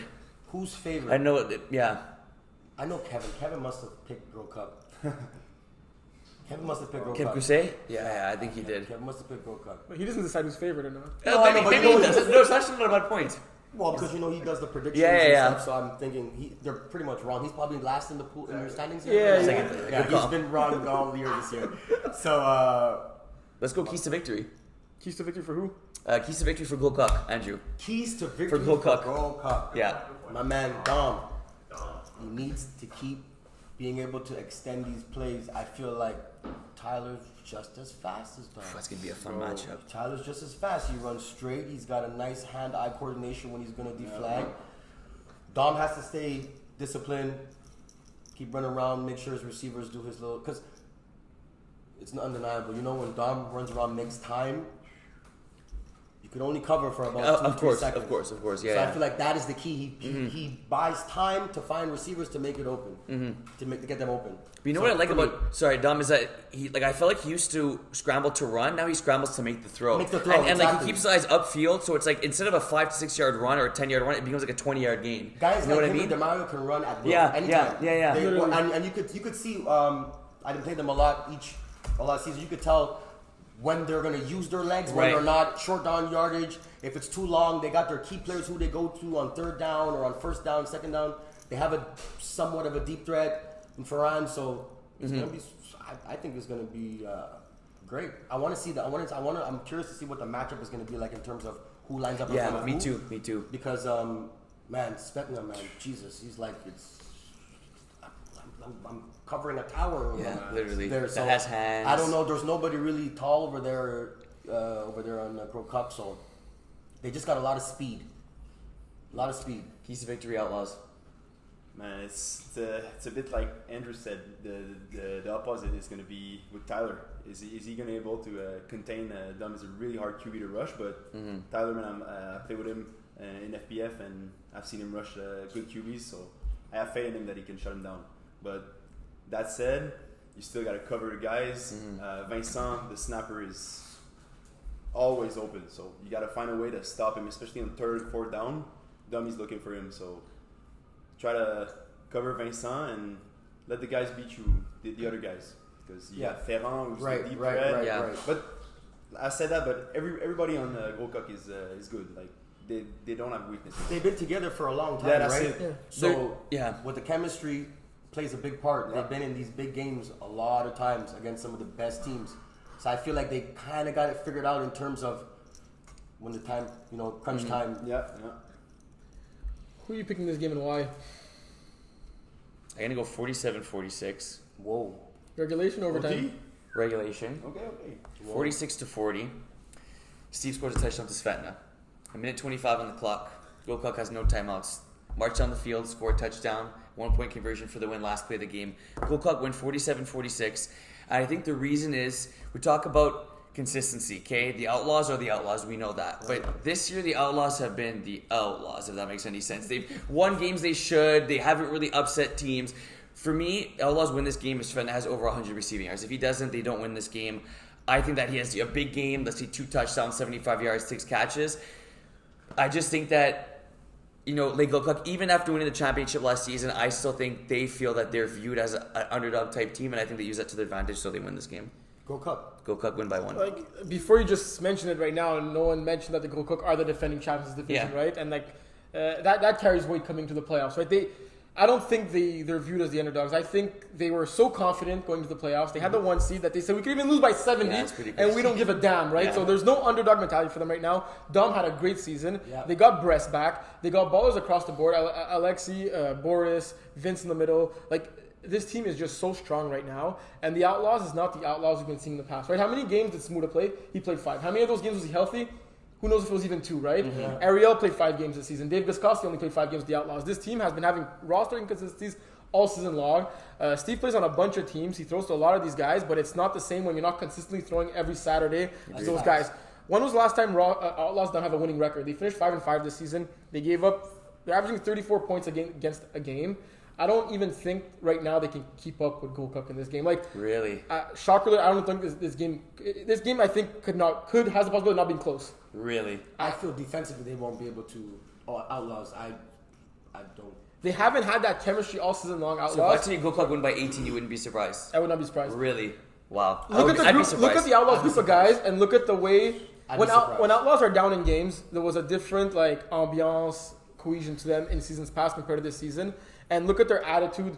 They don't have that confident swagger, whereas Gokuk, that confidence and swagger has been getting greater and greater. Like, if you ask Dom, how good do you think you are right now versus how good do you think you were a year ago, he thinks he's twice as good right now as he is, and with reason. Rightfully so. Rightfully so. Yeah. And you ask most of these Gokuk players, they're all better right now than they were last year. If you look at each Outlaw individually, the majority of them were healthier and had better seasons last year than they did this year, right? Mm-hmm. So, like, when you look at it factually like that, I can't see this game. Like, I could see, like Andrew said, and Dom could run every second play if he wanted to. Mm-hmm. He's looking downfield. He's going for the very big plays and all that. And like Brest is just like the difference maker on this team, who like Gokuk did not even have last year, and they won the championship. Imagine adding like one of the best D1 players to an already championship squad. Team. Score prediction. I'll go 40-32 for Gokuk. Okay. So what's with these 40 points? You guys were it's going to be a high-scoring game. Regular season game, I understand. Playoffs, 40 points in the playoffs? I don't know, guys. I think both QBs are going to light it up. Really? Yeah, I really do. Just going to be throwing all over the place. Yeah. I'm telling you right now, Aaron Wolf's going to score no damn 40 points. I'm trying to keep you guys under 30. Like, come on, man. 40 points on the playoffs. God. Okay, so let me ask you guys this. Say you guys win your semifinal. Who would you rather face in the finals? Who would I rather face in the Would you rather face the Gokuk or would you rather face the Outlaws in the finals? It's bittersweet. Yeah. Gokuk. Probably rather face Gokuk. He has something against Gokuk. It's just... Because it'll be more satisfying to beat them, or because you think it's the easiest path to the championship? No, I think both games are tough in their own right. It's different type of a game for us. Yeah, for us, yeah. But Gokuk, I feel like, with our squad, like, it would be fun to beat them. It's almost like an A-team. Yeah, exactly. It's almost the A-team, but I'll always remember that first week game when they beat us. They were so cocky. I still remember that. And but you guys had no roster. We had no one. We had no Max. We had nobody. So they were on our case. But when we played them the second time, it was we were a full roster, and it was quiet. They were missing a few guys that game. Yeah. To their right. Who would you rather face in the finals? Outlaws. Because it'll be more satisfying to beat Jeff and Steve? 100%. Yeah. Do you think it's also the easiest path to victory for you guys? No, not that it's easy, because like there's no, you know, I mean, easy game no matter who you face, but I really think, and I know maybe the chicken answer, but they both pose challenges to us, and there's both things that we do better against each team individually. Okay. Yeah, but we gotta get your picks. Outlaws, Gokuk. You don't gotta give a score if it's too like stressful. Man.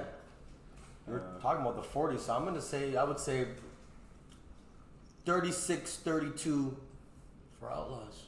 Okay. I'm going for Outlaws. I'm happy it's not a sweep. I like that. What it is that, okay, so Steve hasn't had, like you said, Terry said, hasn't had a consistent year considering the roster he's had. But when he gets in the playoff, I feel like he turns it up a bit. And he'll probably have his guys ready. Marvin will be ready for sure. Mm-hmm. If Dave will be there, Dave will be ready for X factor. Yeah. Joff does what he does, so I'm actually expecting Outlaws to come out on top. Okay, I like it. Me is going to be Outlaws also, but Wow. more a defensive type of game. So I'd say 25-19 for Outlaws. My 6 points. I wonder who's favored in that game if it's going to be a low-scoring game as opposed to a high-scoring Low one. scoring, I would say favors Outlaws. Yeah. I wouldn't be surprised if Gold Cup wins though. I understand like. Well, I was surprised you said if you wouldn't be surprised if Gold Cup win by 18. Yeah. Like that surprises me. Yeah, like if you're Like, telling I don't me think it'll be a 2-scoring game. No, but if you're telling me one team won by 18, to me it's for sure Gold Cup. No. But that's not the question. If I tell you the final score is 48-30 Gold Cup, would you be surprised? No, you wouldn't. No. That's surprising. Yeah. What was their okay? So what was how much did they win by in the regular season and throughout the Check game? that out right now. You'll tell by you would see like you know, the consistency. So they played Gold Cup won the first matchup 32-14. Yeah, Steve struggled in that one. Sorry, that was the first time they played. Then Outlaws won 25-19 with Willie at quarterback. And then the last game, Gold Cup won 41-39. So they had a low-scoring game, a high-scoring game. But I feel like that last game, that's 41-39. That's the game that we're gonna. Yes, gonna same. Understand? That's the game we're gonna expect.